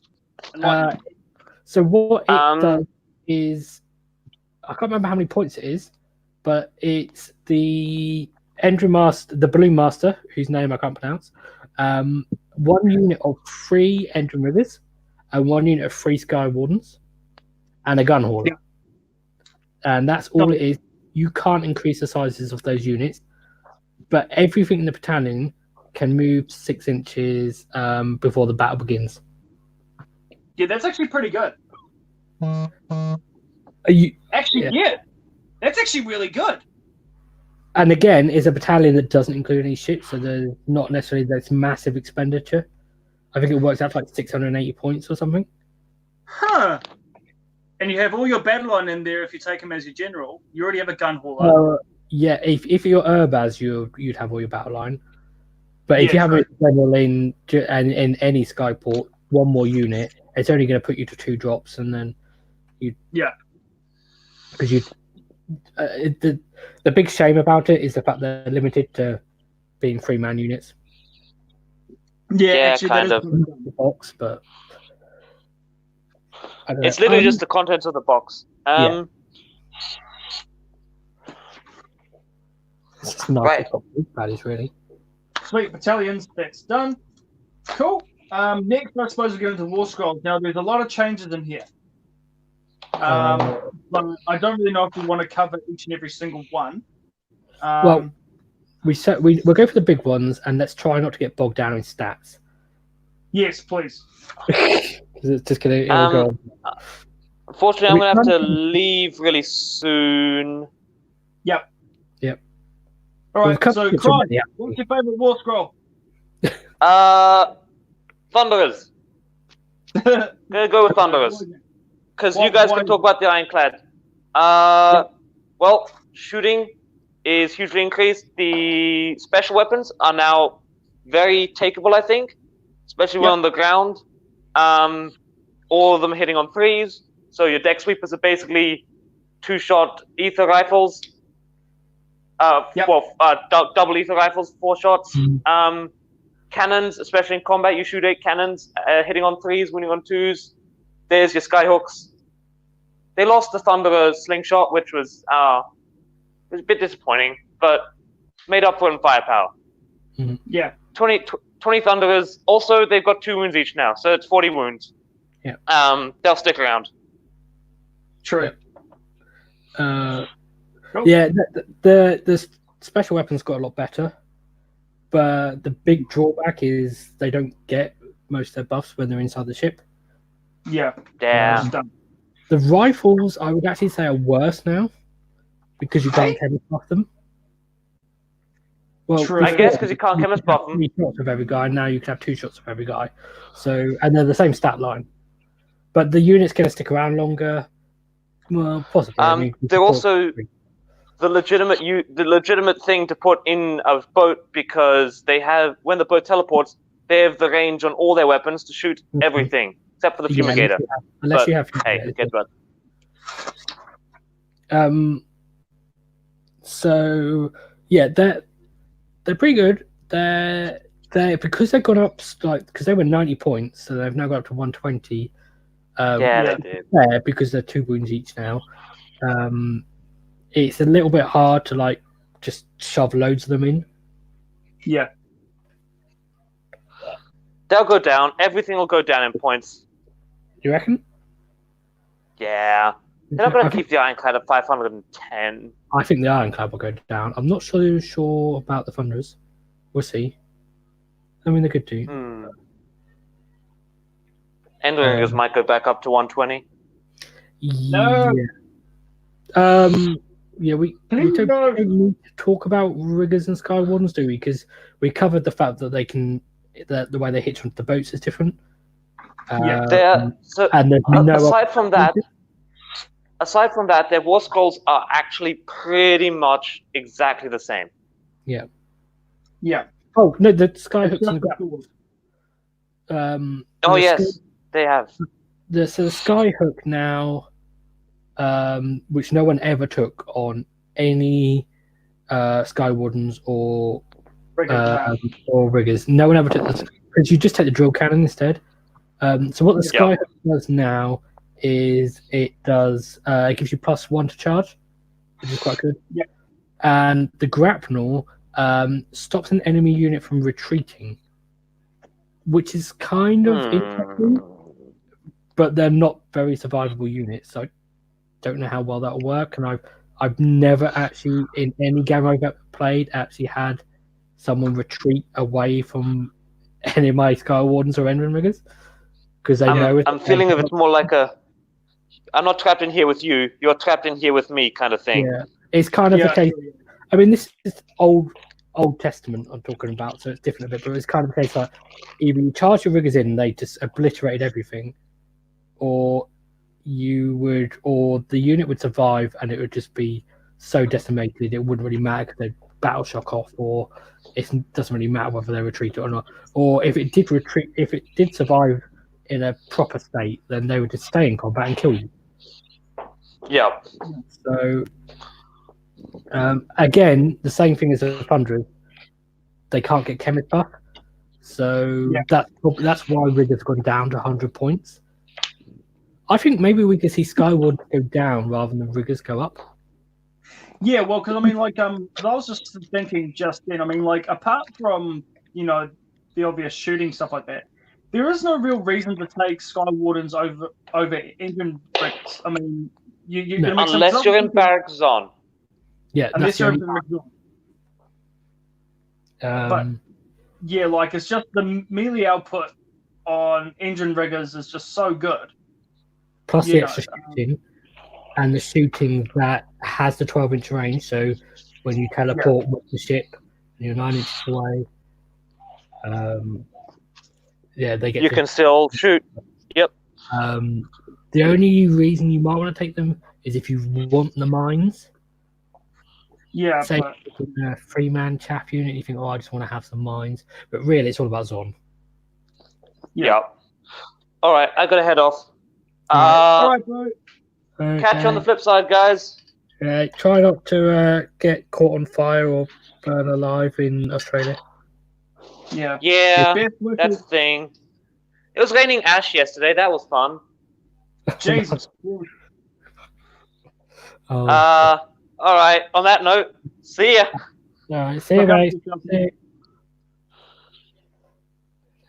All right. Okay. Where there was 3, there are now 2. There it is. Next force goal. Oh wait, drill cannons. Drill cannons have gone. Drill cannons. Fuck yeah. Mortal wounds on a 6 to hit. Is it 6 or 5? Yeah. It's 6. 5 on the yes, on the ship. And instead of D3 mortal wounds, it does just a flat 3. Yeah. But it's the attack instead of the damage the gun does. Pardon me? It's instead of the damage the gun does. Yes. So read if the unmodified hit roll for an attack with the drill launcher is 6. That attack inflicts 3 mortal wounds on the target, and the attack sequence ends. Yeah. Whereas before it was on wound rolls. So you're more likely to do it, but before you do your damage with the gun as well, plus the mortal wounds. And you've lost the chemist as well, so you're not necessarily going to spam these shots so much. It's kind of as much like if you want shooting on a mobile unit, then it's fine. Yeah, we can get to. Yeah, but it's not bad. It's not good. I'm okay with that change. There's not much else to say about it, really, is there? Yeah, no, there's not really much. Personally, we can delve into this later if we start talking about potential lists. I'm honestly considering taking a unit of 9 riggers in my army, just so I can take 3 drill launchers, just to enhance that damage. Okay, but is because if you take them in 9, then they can't teleport with a ship. That's a good point. Yeah, but because they're 24-inch range with a 12-inch move. So so I guess my plan was that I'd have a unit of 9 engine riggers in the back or closer to the back, with maybe 2 units of 6 riggers, on ships, and they do their thing, and they're my melee punch in the face. Yeah. These guys just sniping shit off the board. Yeah, one of the things I've been looking at is similar. It's 3 units of riggers, but you could have 2 of them with guns and 1 with melee. And so essentially we actually get 1 more shot. We're talking about tweaks and minor changes here. The main thing is you haven't got a massive incentive to take a big unit now because you haven't got a chemist buff. Which leads me on to a question from the chat, which is what happened to the chemist buff. Okay, I'll get to it. Basically, Well, there's two different chemist buffs now because Fundrick has a different ability. Yes. Marginally. But the basic chemist, the standard chemist, he doesn't give +1 to attack anymore on anything. Yeah. His Aetheric Augmentation ability Yep. lets you pick a unit, and until your next hero phase, they get to re-roll wound rolls of 1. Yes. I mean, it's not bad, and it's still actually pretty good, really. But, it's not as impactful as the old one. No, I was hoping, obviously I knew the old one was going to go away. That was kind of obvious because that was too powerful. I was hoping for something a bit better than that, like a +1 to hit or something, or even if it was a flat re-rolls, but re-rolls to 1. I mean, it's to wound, which is a little bit rarer. Yeah.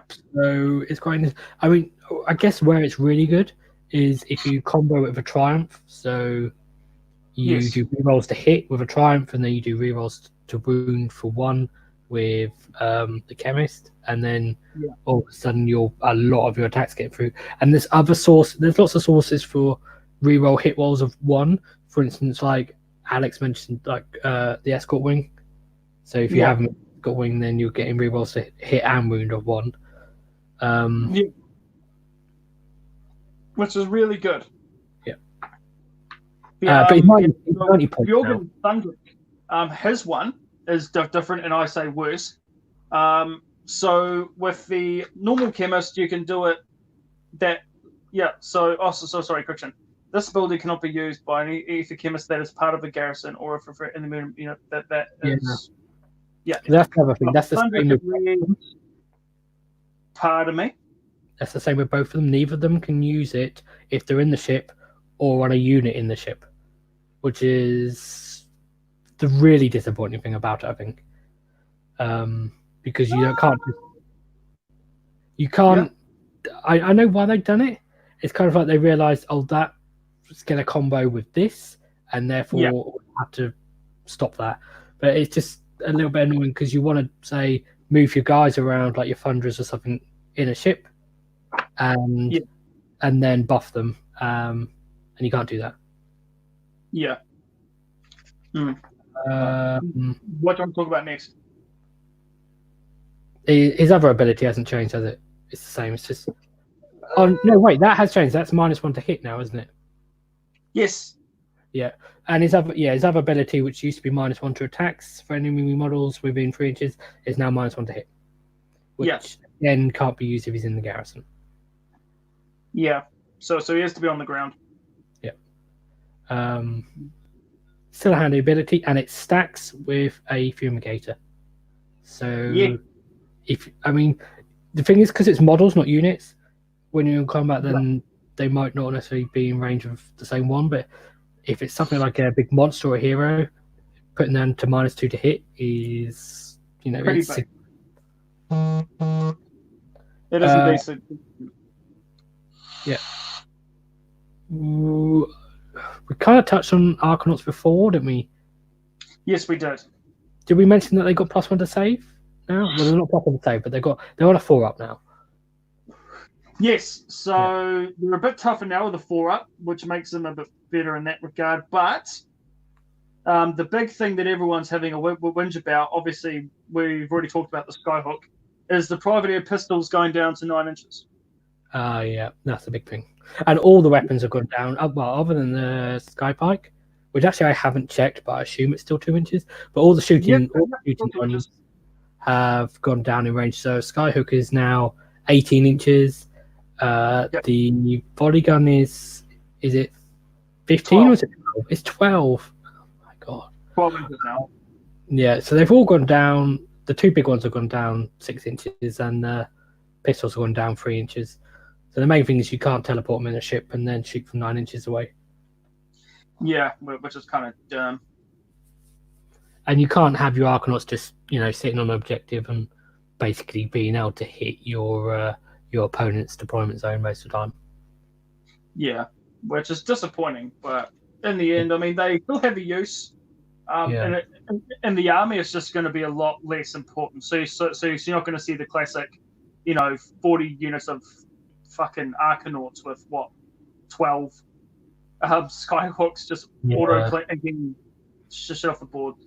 But I mean, to be honest with you, that is somewhat of a welcome change to me, because once again that just enhanced the negative play experience. So yeah, and it's not good having to convert bits or buy models on like a secondary market. Not buy models, but buy bits on the secondary market. That's not good for the game. So it's a good change. It's a little bit disappointing. I think there's other ways they could have handled it, but I understand why they've done it this way. They're going to stay. The 4+ save means they'll stay around a bit longer, and they're 90 points now. So from a list building perspective, as well as having all these different battle line options now, you before you were paying like every list 360 points gone. Now it's every list 270 points gone, or you've got options there to include another unit, but by making the battle line you can sacrifice an Arcanaut unit and save 90 points there. So you've got quite a few more choices. Yeah, I'm still waiting for War Scroll Builder to update so I can start making. Just a side note, I was quite pleased it hasn't updated yet, because I have a tournament tomorrow and I have to use the old book. So I had to run my list and upload it. So that was quite handy. If that had changed, I would have been like, oh, I've got to write it on Word or something. Okay, what's next? So I'm going to talk quickly about. Actually, who was I going to talk about? I totally forgot. Sorry. So honestly, I'm going to talk about my favorite character in the book, just because I love him. And that's the Engine Master with dirigible suit. The one that you can't pronounce. And I love him. My main one is because he makes engine riggers or Sky Wardens battle line. That's fantastic. It's awesome. I mean, he's a bit expensive, which we can talk about later, but I mean, he's a good character. So his abilities. So you can pick a friendly Sky vessel within an inch, and you can heal 3 wounds allocated to that Sky vessel, which is pretty good in my opinion. He's got the Hitcher rule, so he can fly around with the ships. Some of that. And his command ability is alright. So you can use this command ability in your hero phase before a friendly engine rigger unit wholly within 18 inches of a friendly model if this command ability uses the engine craft ability, blah blah. If you do so, you can re-roll any of the dice that determine how many wounds are healed by that engine riggers unit in that phase. I think that's pretty good, personally. Yeah, it's pretty good. Does he only affect one unit of engine riggers nearby? You can hero phase before friendly unit. Before a friendly engine riggers unit wholly within 18, so it could be a few. It could be, okay, so that's a big difference, because if you've got to use a command ability for like 3 different units, then if it's that's quite good. If it's one CP and they all get to reroll. It's not game changing, but that could be the difference between the ship getting to fly high or not, which is game changing. And if you had something that said on a say like on a roll of 2+ that your ship can teleport, you'd be all over that. What this could be, what this could be is essentially the difference between rolling a 1 to hitting the ship or rolling a 2. Could be enough to do that. And one thing that we didn't really touch on before, which is there's a lot of ways in the book to get extra CPs or to use them for free. Because when you use a Triumph for a hero, you can use it to use a command point without spending a CP. Exactly. So every one of your heroes basically gets a free command ability a game if they want to. If they don't want to use it for saves or hits or something. Yeah. I mean, you're going to get one free command ability per phase, per hero phase, but obviously not all command abilities work in the hero phase. So obviously this one does. So that's quite handy. The main thing for me about him is he's a flying hero that's good in combat, and he's not unique. So he can take artifacts and he can take command traits. Yes, he's got 8 wounds, but if you decide to take the +2 wound artifact, that's pretty good. Yep. Wait, no, it's a command trait, isn't it? Yeah. Sorry, it's a command trait. He's got a 3-up save. He's got a 12-inch move, so he's quick. And he can teleport with the ships. And he's really killy. He's really killy. He's good in shooting and melee. He's kind of halfway between, in terms of melee power, he's halfway between the output of the leader of an engine rigger unit and Brock Grunson. Because he's on par with like an admiral or a standard engine master, and he's got quite a lot of shooting at various ranges. Yeah, he does. One of the command traits you can have from him as well is he can pick a hero and do double damage against that hero, which applies to shooting and melee. And he can do it to himself, can't he?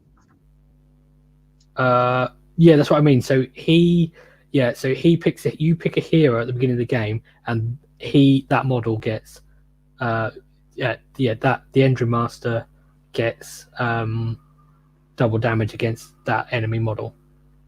Hello, Keeper of Secrets. Yeah. So and because he's got shooting as well, you don't have to necessarily get in combat with them to use that. He can basically, and he can teleport with the ship as well. So I think he's fucking great.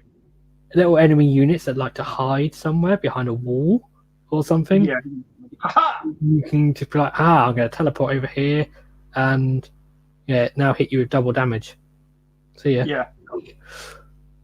He's really great. What's your favorite war scroll in the book? Favorite war scroll? I would have to go for either this guy or the Ironclad. Yeah, the Ironclad. That's had a lot of good changes. Just before we move on, you said he was a little bit expensive, which I agree. But when you compare him to Brock Grunson, Brock Grunson, there is literally no point in taking that guy if you have this guy in your army.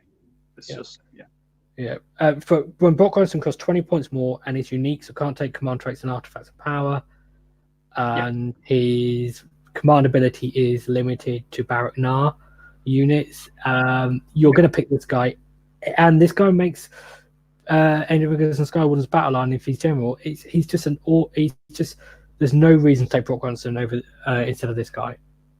Yeah, I am definitely taking this guy in my list. He is going to be my general, and he's going to be awesome.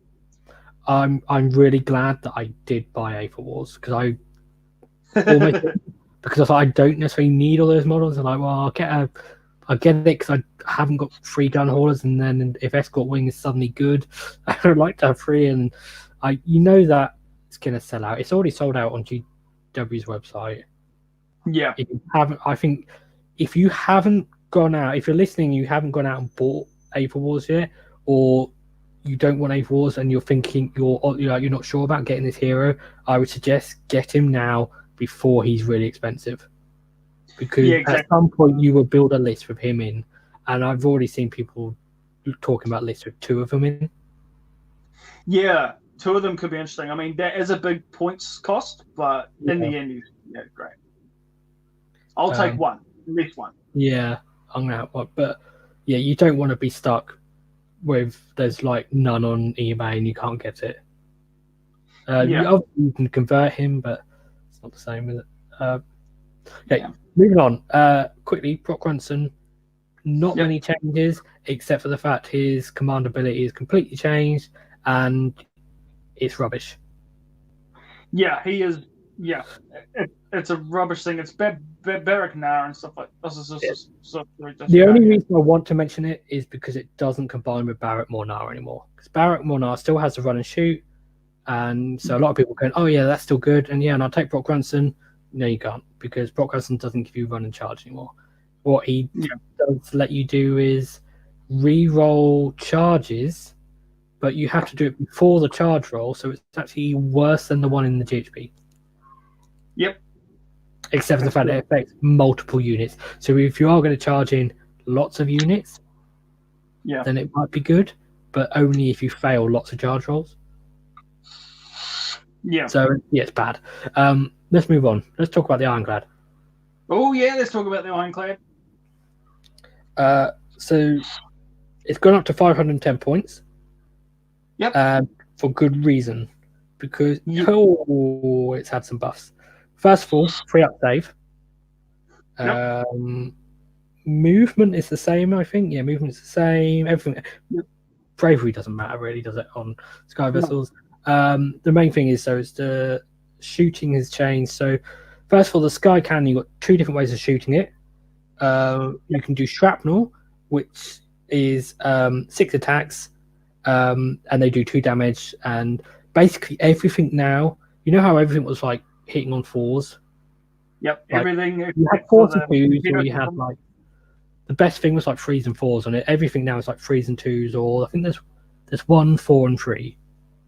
So the grapnel, the shrapnel does a fairly decent amount of damage from 24 inches, 6 attacks, pretty good.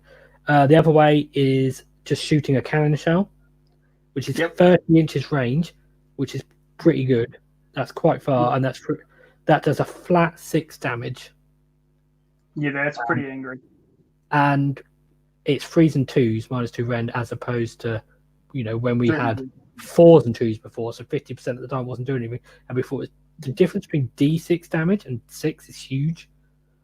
That is massive. Yeah. And then the volley gun, 4d6 attacks, which averages out to 14 attacks. And they used to be 4 and 4s, they're now 3s and 3s. Yeah, which is fantastic. -1 damage. Yeah. And if you bear in mind, in Zilfin, it's got reroll 1s to hit. Against 1s, Yeah. And there's lots of other ways to get reroll 1s.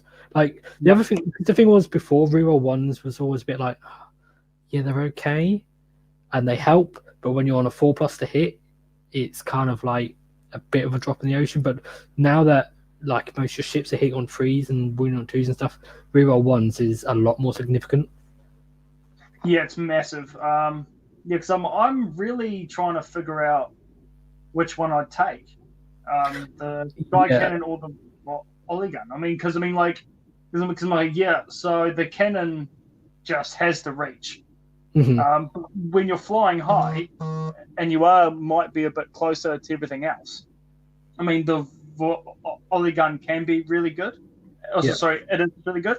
So there's it's a hard one. I just don't know.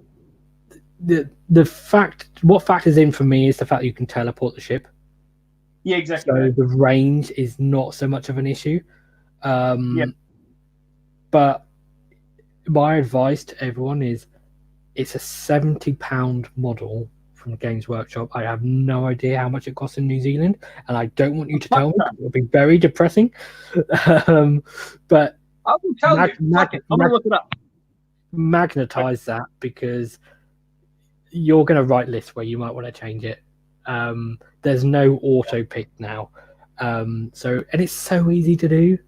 It's like you just drill a little hole, stick some magnets in, job's done. Yep. The other Skyhook we missed. It's basically the same as the cannon shell, but less range, but it gives you +2 to charge.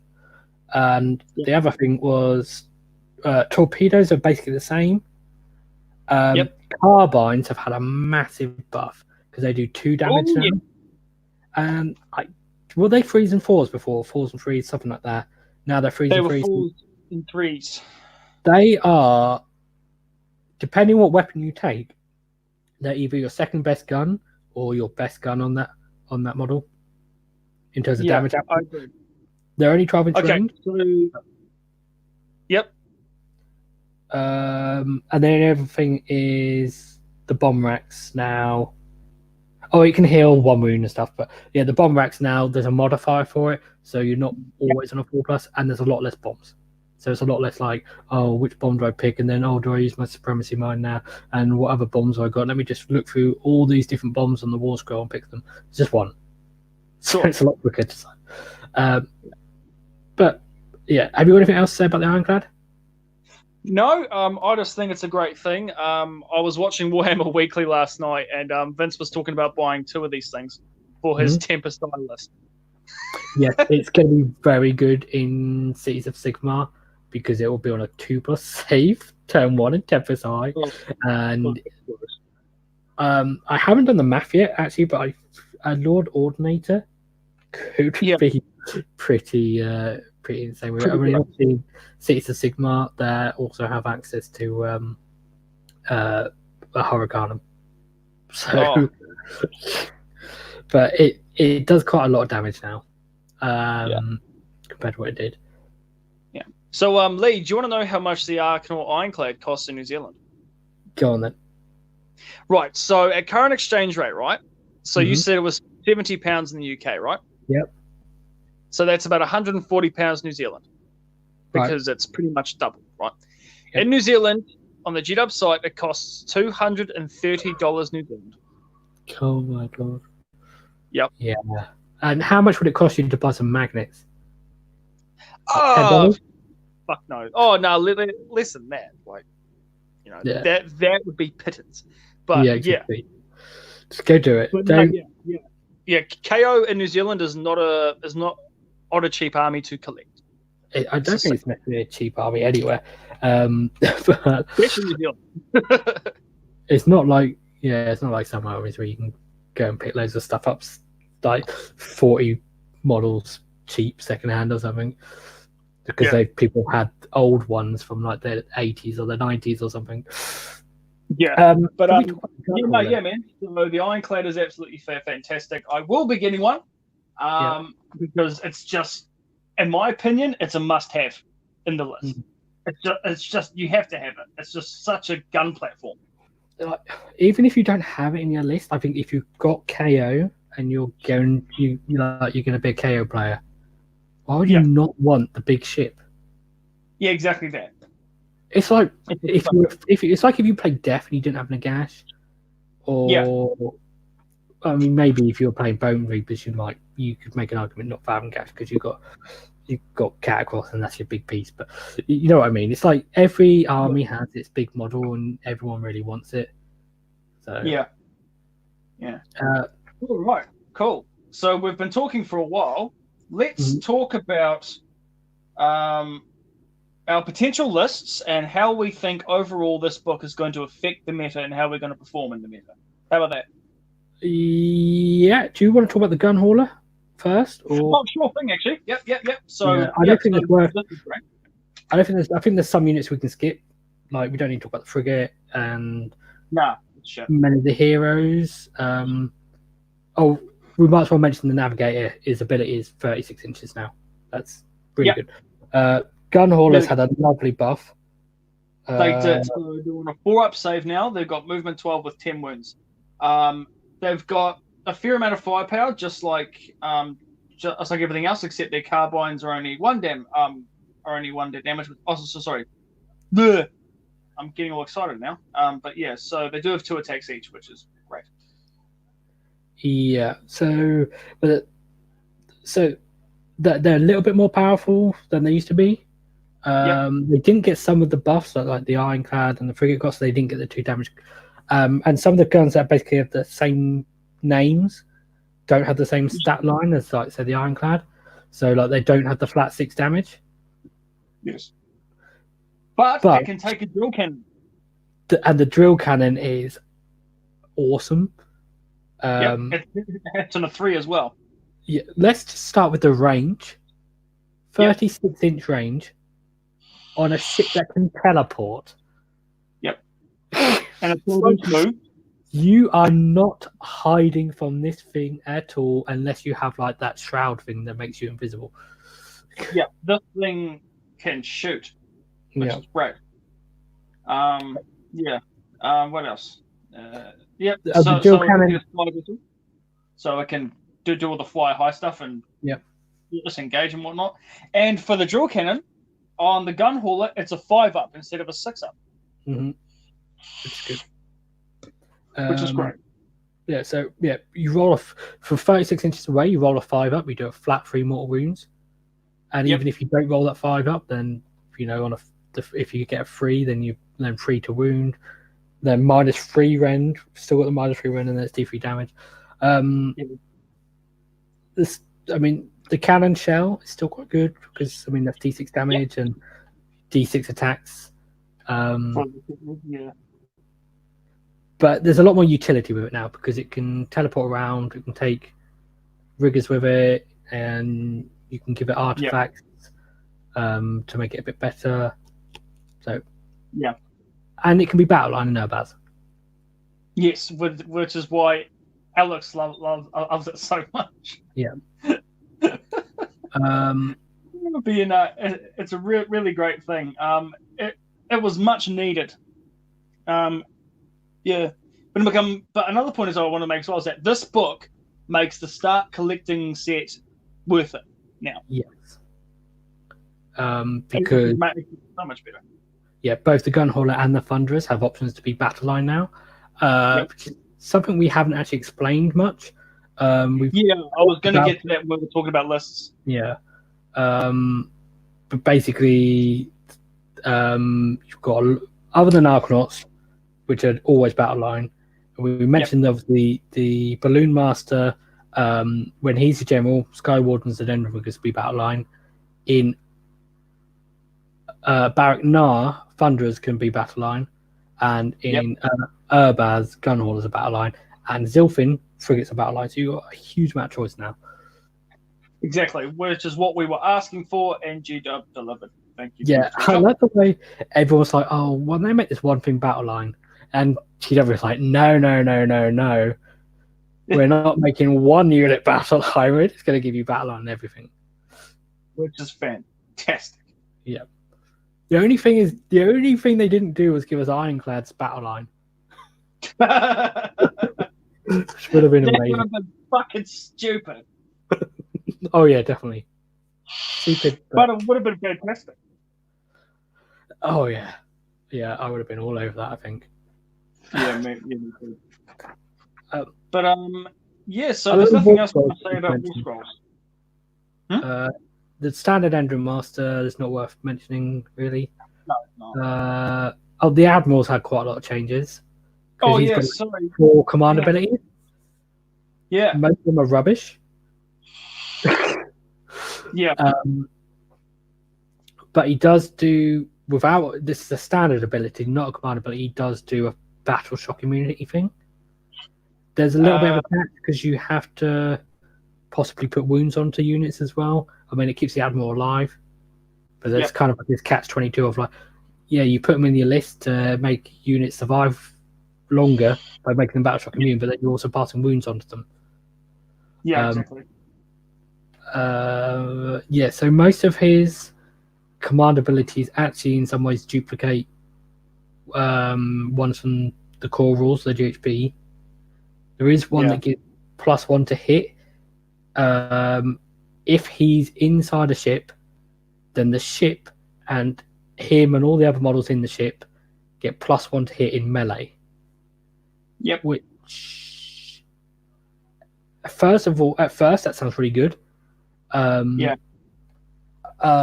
Until you realise you can't put riggers or sky wardens in the ship, and you can't take a unit of Arcanauts with 3 skypikes either. So really, it's only good, and the ships don't do much in melee.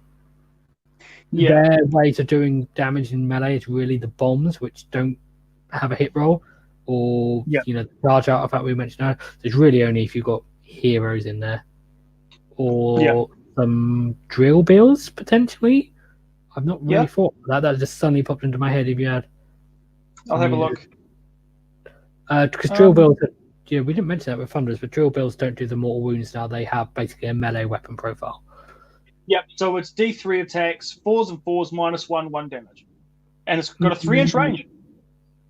Yeah, so that would put them to, because if they're in the ship, they would be able to do melee. So is it 1 in 5 models can have a drill bill, or is it you can have 1 drill bill per unit, like it used to be? Well, I will have a look. Okay, now so it's only the gunnery sergeant who can have it. Okay, so but if you had 4 units in the ship, which would put you at quite high drops, but you would have 4 drill bills. I mean, they're only D3 attacks, but that would do a lot more damage than the actual ironclad does. But mostly what people have been looking at is admirals and engine masters in the ship. Yeah, well, because I mean, the admiral does buff ships, so he gives them a reroll of 1 for shots. Yep. But I mean, I think people have been looking at potentially this idea that you could just charge in with an ironclad and have lots of heroes in it that all do damage. I'm not so sure about it because I think it's going to cost quite a lot. Yeah. But, no, I mean, these sort of things need to be play tested. Exactly that. I think. So yeah, let's talk about lists. Yes, let's talk about lists. Okay, so I'll go over the points quickly, just to give everyone a bit of a Yes. bit of thing. So Arcanaut Company, as we said before, are 90 points. Max of 40, no horde discount, which is disappointing, but that's just the way it is. The frigate is 250. The ironclad, as we said before, is 510. The ether chemist is 90 points, so he's not that expensive. The navigator is 100 points. Arcanaut Admiral is 140. Brock, as we also said before, is 240. My favorite character in the book, Floaty McBoatface, I am now calling him, is 220. But there's nothing here as well. It says engine master with engine harness. Now I didn't actually see. Oh, sorry, Jared. That's just the normal one. Yeah. He's only 100 points. Bjorgen Thundrick and the Thundrick's Profiteers are 140 points. You're never going to take these guys anyway. Riggers are 100 points. Gun haulers 150. The Thunderers 120. Sky Wardens are 100. And the battalions, so the Grand Armada, obviously the best War Scroll battalion, is 90 points. The Escort Wing is 140. Iron Sky Attack Squadron is 120, and the Iron Sky Command is 130. Yep, and that's all points. Allies, which obviously feeds into Thring, but obviously everyone knows about Thring. Dispossessed Fire Slayers, Ironwood Arsenal, and Stormcast Eternals. So those are the points that we've got. Yeah. One thing, like, we haven't talked about Thring. Yeah, well, it's because everyone else is still talking about it. Yeah, but the one thing you can do with Thring, which I think will get FAQ'd, is like what they did in Tempest Eye and Living City in Cities of Sigmar was they gave you a list of allies, and then they said, oh, but when they listed the allies, they said, except for in Tempest Eye or except for in Living City. Yeah. So I was expecting all of these to say, all the Duardin ones to say, except for in Barrack Thring. Yeah. But they're not. So what that means is that you can have your 1 in 4 Duardin as part of your army, but you can also ally in 1 in 4. So it's 2 in 4 Duardin units. Yeah, that's a good point.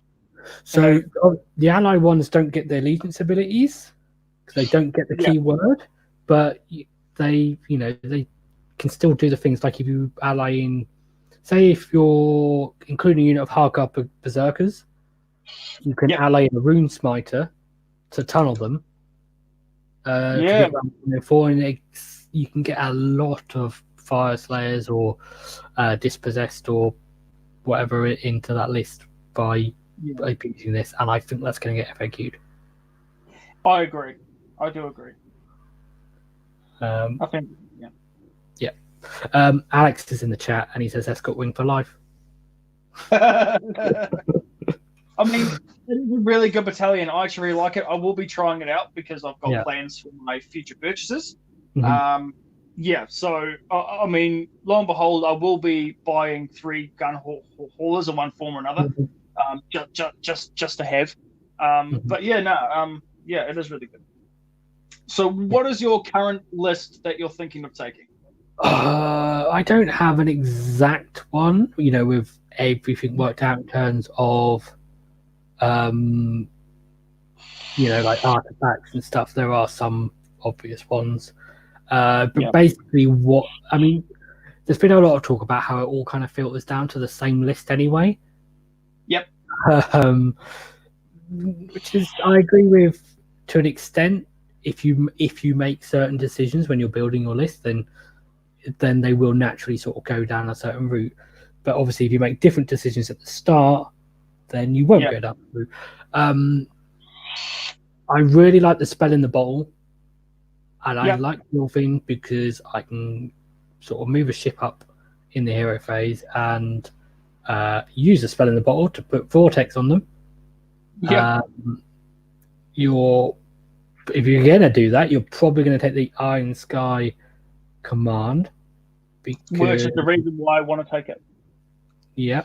Because then it includes your Chemist, and you're going to want some Navigators because it's okay stopping them from running and stopping them from flying.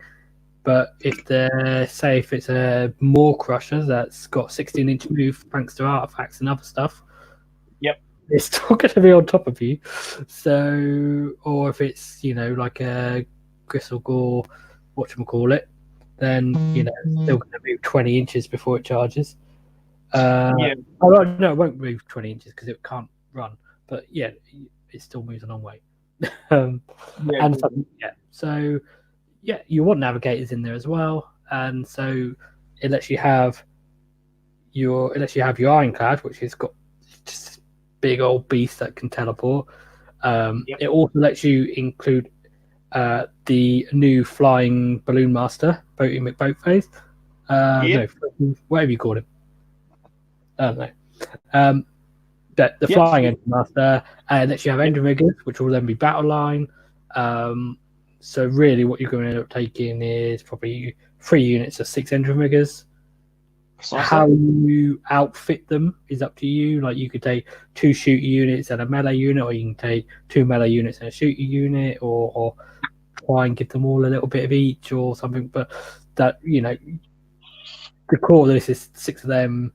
The battalion, the Chemist is going to have the artifact, and then you're probably also going to have a gun hauler, and you're going to have the Vortex or another in the spell, and then beyond that, you really haven't got many points to play with. Yeah, well, because for me personally, and that's the thing about these points is that while a lot of them have gone down and gone up some of that, it does really force you to make really hard decisions in regards to your list. So for example, I really do want to take the Thunderers, just because, and I do really want to take a gun hauler. So you may have to make sacrifices to take the Thunderers because they are just really good. But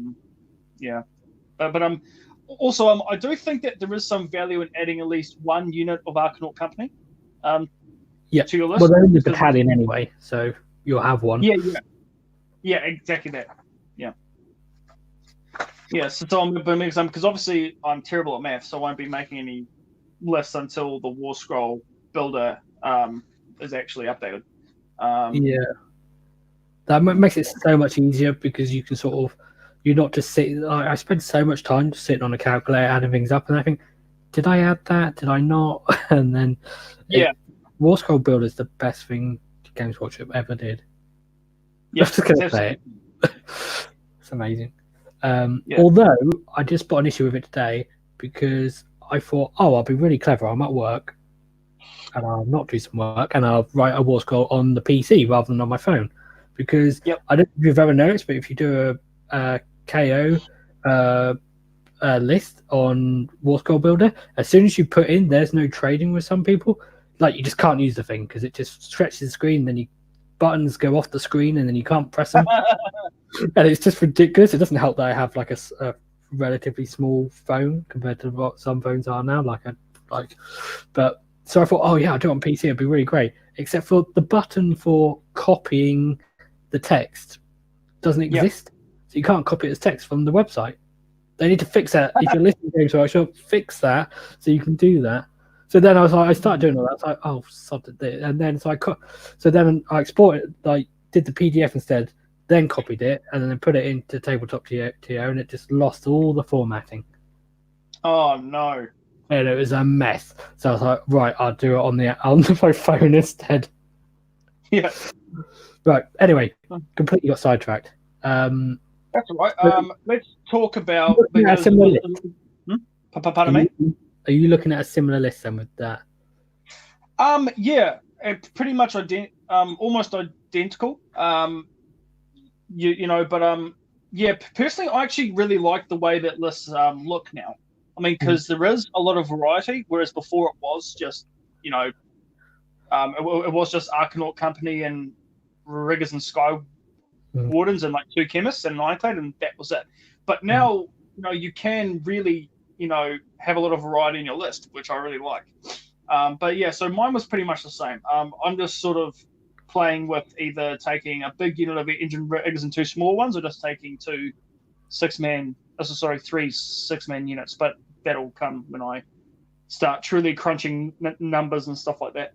Mm-hmm. But yeah, pretty much my idea was identical. And the good thing with that is, with that particular form of list, is that you can take multiple different skyports and still be effective. I mean, which is what one of the strengths of the book is, that you can, swap and change different skyports depending on what you want to do. Mm-hmm. So that's really cool. Instead of just doing, okay, sweet, I'm going to play,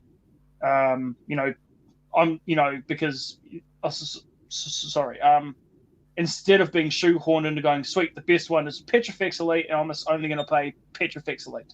Mm-hmm. So you can take Urbaz, you can take Mornar, you can take Zilfin, and still probably be effective on the tabletop. Yeah. So, yeah. But you can definitely take Fring, and I mean, it would be mostly Fireside's list, but it will work. Yeah. It will be good. Yeah. I think the weird thing is there is a lot of flexibility in building lists with all these choices. However, I think a lot of players are still going to make the same choices. And I think the lists are going to look similar, at least in these initial stages, until people start to really play test things and work out what works for them personally and stuff. And we'll get the FAQs in two and a bit weeks, like 2 weeks and a couple of days or whatever. And, that might change things a little bit. But I think really the lists are going to look very similar, except for the Skyport might change. Exactly that, yeah.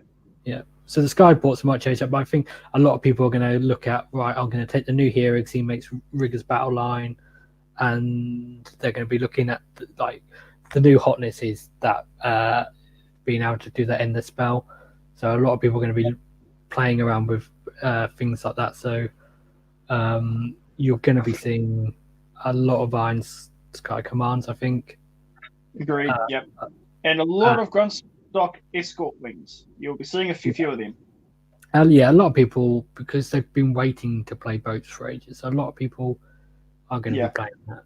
And I think it's really powerful. So where do you think we place in the meta right now as it stands before the FAQ?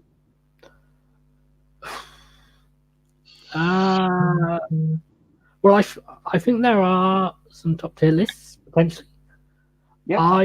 I think it's really hard to say because, and I know Alex has tested it and he's beating Bone Reapers with it, which is key. It was interesting that he lost against Slaanesh because I always found Slaanesh used to be actually quite a good matchup for us. Yeah. I think he basically said that was mostly mistakes on his part with leaving objectives empty, and I think that's going to be one of the issues we have from list building, is especially if you build around getting the spell off in, then also sending a ship somewhere with loads of guns in it, and that and if you don't have your 3 units of Arcanauts, then it's going to be in some battle plans, it's going to be quite difficult to have the units on like your own objectives or certain like backfield ones. Yeah. So it's sort of like you might have to take control of them in the first turn and sort of almost leave them and hope you, which is not great. You don't really want to leave them exposed, but I mean, if you've got 3 units of riggers, I mean, like 2 of them can sit on one. You've got a unit of Argonauts can sit on another. I mean, it depends on the battle plan because not all of them have them in your deployment zone. Yeah, exactly. How many heroes do you think you need in a list? How many heroes do you think we need in the list? So, if I was to say, so obviously Floating McBoatface is a must-have in my opinion. You need so that's one. You need if you want to do the spell the genie in a bottle. You'll want to take a chemist. That's 2. I'd probably also take a navigator. So that's 3. So I'd probably take a minimum of 3 heroes in my list. Maybe 2 navigators if you really want to maximize that. Especially if you want to take the fuck you stuff with Warner. But yeah. So I'd go with 3 heroes at the moment. I think there might be lists with 1 hero. Yeah. If it's just Floating McFloatface. Because there's basically 4 battle plans that really require the heroes. Because none of the heroes are really putting out massive buffs anymore. So you're not like, right, I've got to take chemists to make these units work. So, and you're getting most of your stuff from Aether Gold and stuff. The 4 battle plans that require heroes, one of them is heroes or battle line. And we've got so many battle line options that you should be okay there. The other one is wizards, which we don't have. In fact, no. 2 of them are and then that leaves places of arcane power. Is that wizards as well? I can't remember. And 3 places of arcane power, which are both very similar. But because we now have that flying here, I think we're always gonna most of those sort of rely on sort of like killing enemy heroes anyway. So I think we can possibly do well, and then by not spending all those points, I think because the rat trap sort of thing with the spell in the bottle is really good, but you end up investing a lot of points on it. Yeah, you do. So there might just be lists where you you just 100 points, eh? Yeah, there might be lists where you just have loads of entry riggers, and which in some ways is a bit of shame because that's kind of what we were before. Yeah, that's good. Yeah, there's possibilities there. I mean, either that or lists with two Floating McFloatfaces and more riggers. That's a good point. A lot of people are going to play Escort Wing because the ship's quite good. Yeah, I like it. I mean, like I'm planning on playing this book through and through with the list that I'm going to take. But I will be mainly concentrating on the Iron Sky Command and the Escort Wing. Those are the 2 I'm going to be trying out the most. With a combination of Skyports to see what works in my local meta, because obviously I'm in New Zealand, so we have a slightly different meta to everyone else. Everything's upside down because it's on the bottom of the planet, isn't it? So it's like exactly. Yeah. I think everything's upside down and back to front. Like the water goes around the plug hole differently, and oh god, that yarn.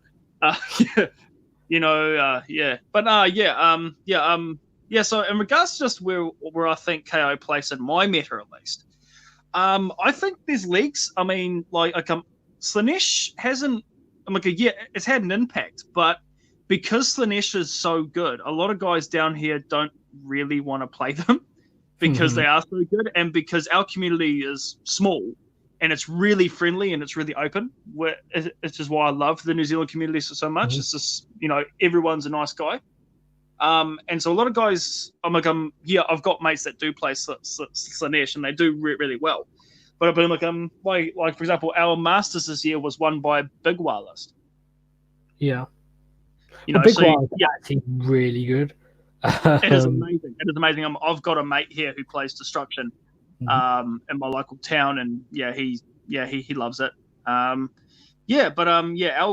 meta's a bit weird, but it's still highly competitive.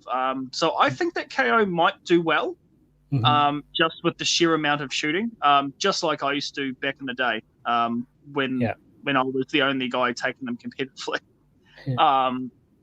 I think KO might do well in our meta. It just depends on, what comes out this year and stuff like that, especially for me, because I won't be jumping back into the tournament scene until later on in the year at the moment.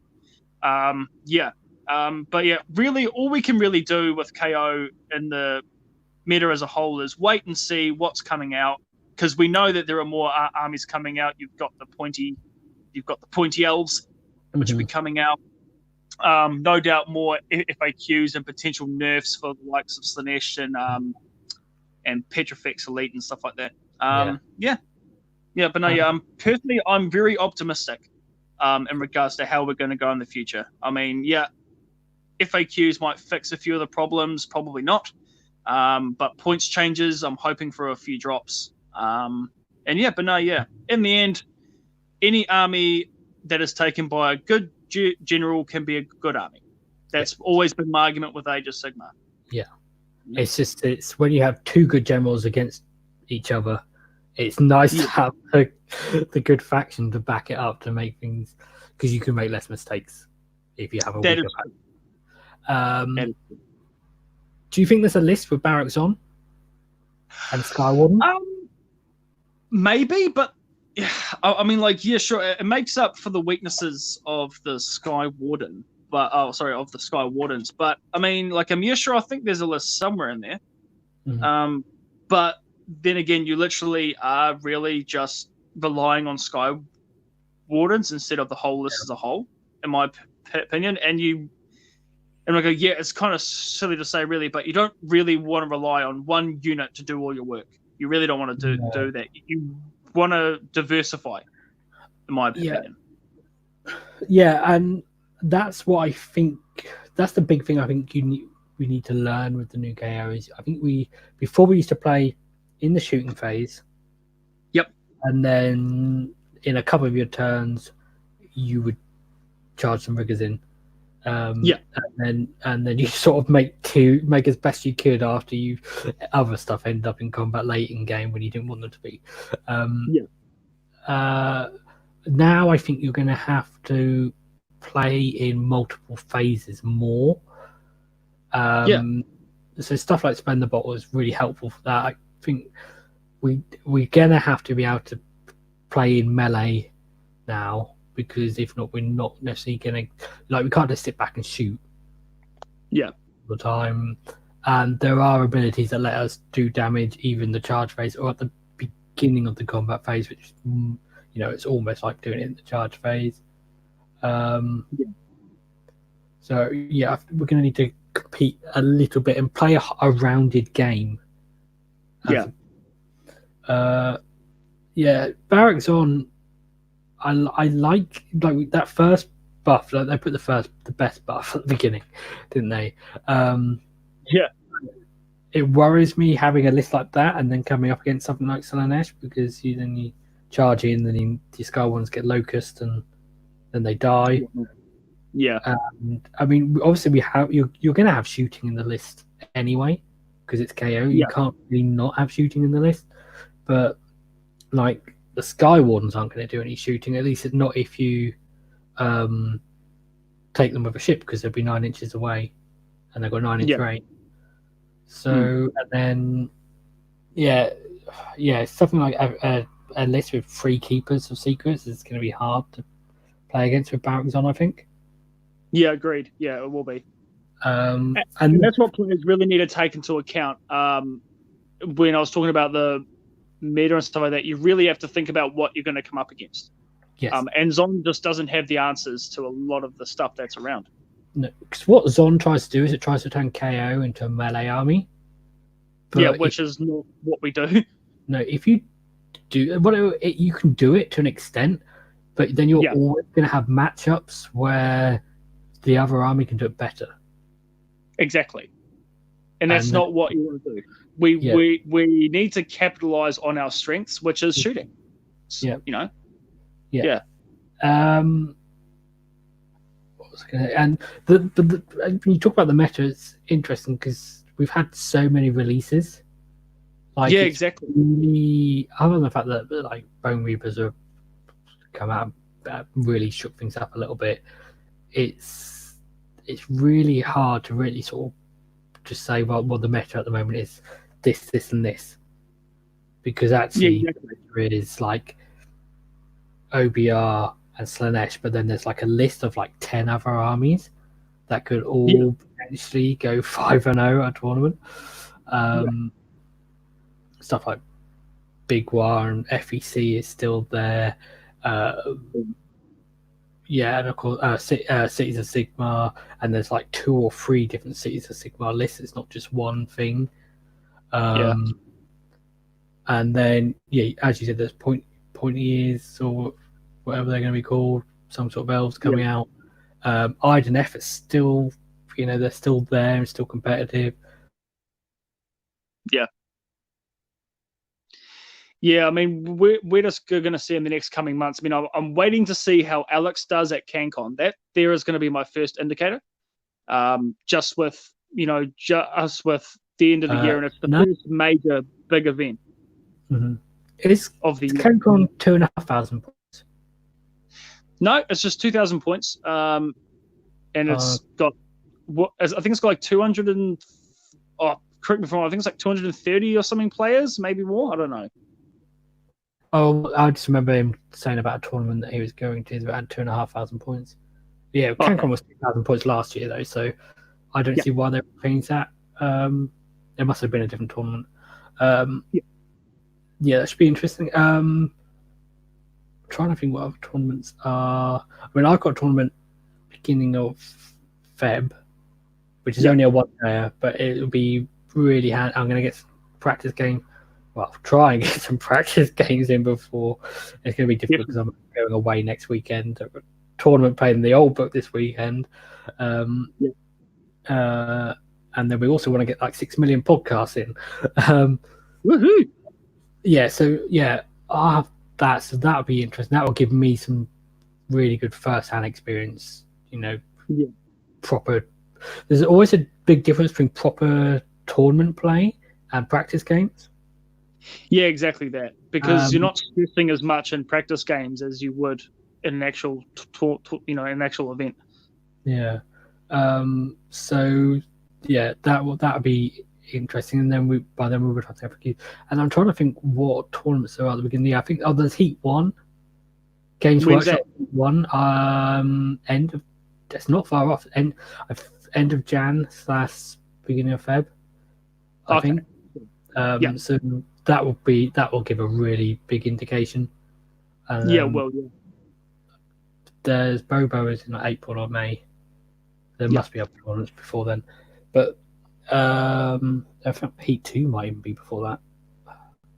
Don't know. But we'll start seeing where it sort of picks up in the meta. It'd be interesting as well with the Honest Wargamer when they do the stat shows to see how many people suddenly start playing KO now. Yeah, I mean, I come, but to be honest with you, and this is going to be a bit sad. I mean, I just think that with all the negative press from a lot of people in the community that have been saying, "Oh, KO shit," I don't really think we're going to see that many people jump on the board because they think KO's crap.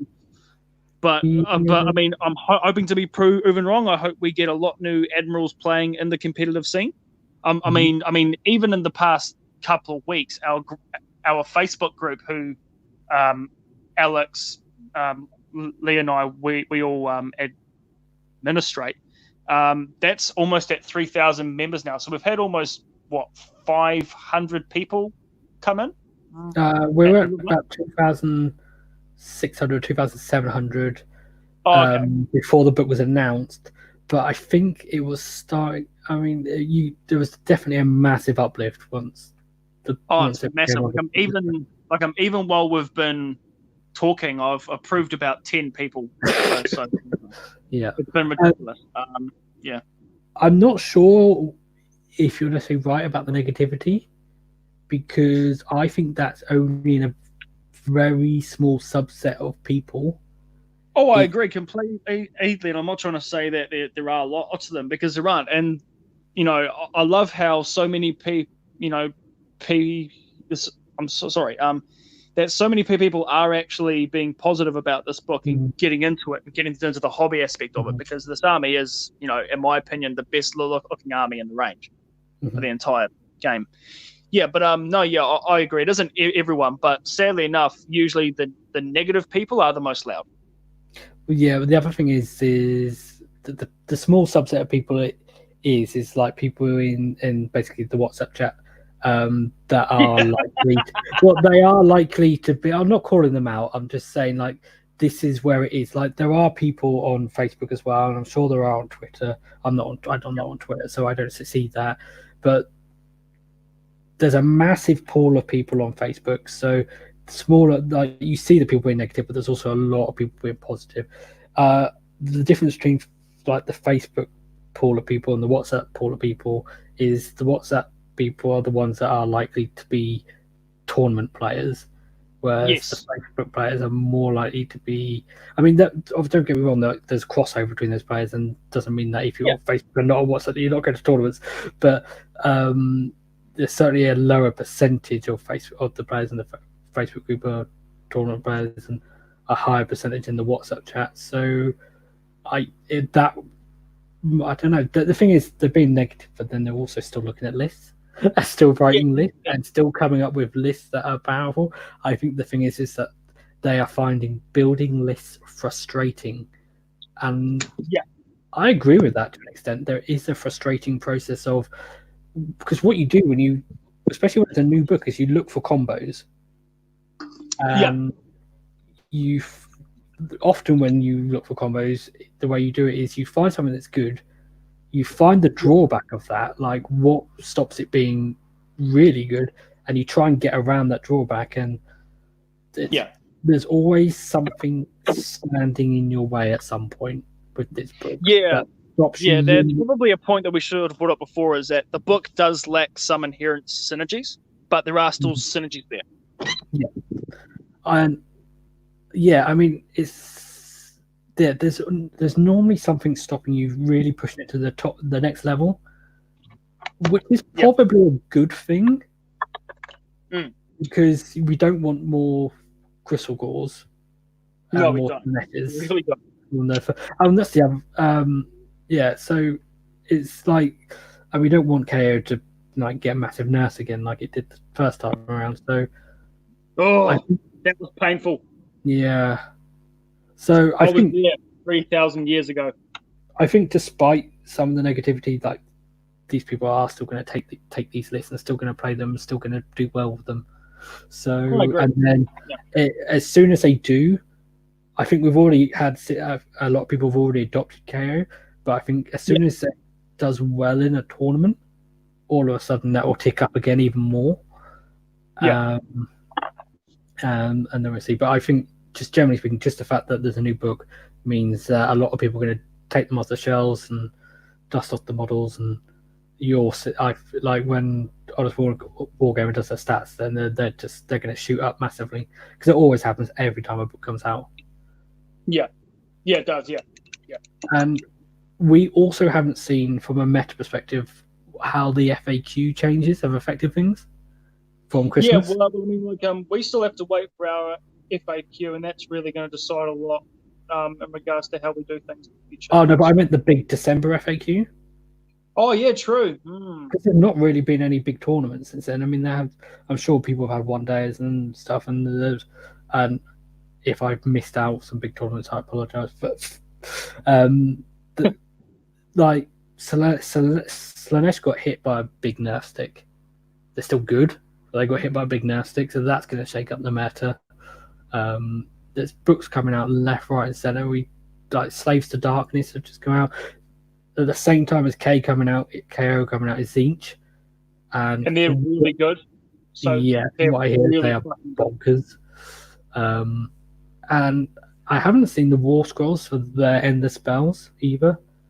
Not fully. They tease them a little bit, but yeah, that'd be Rob interesting. from the Honest Wargamer has his review show of the Tzeentch Battletome. I was listening to it on the way down from Auckland, and yeah, that's going to be a big meta change of that one. From what I can tell, just flamers everywhere.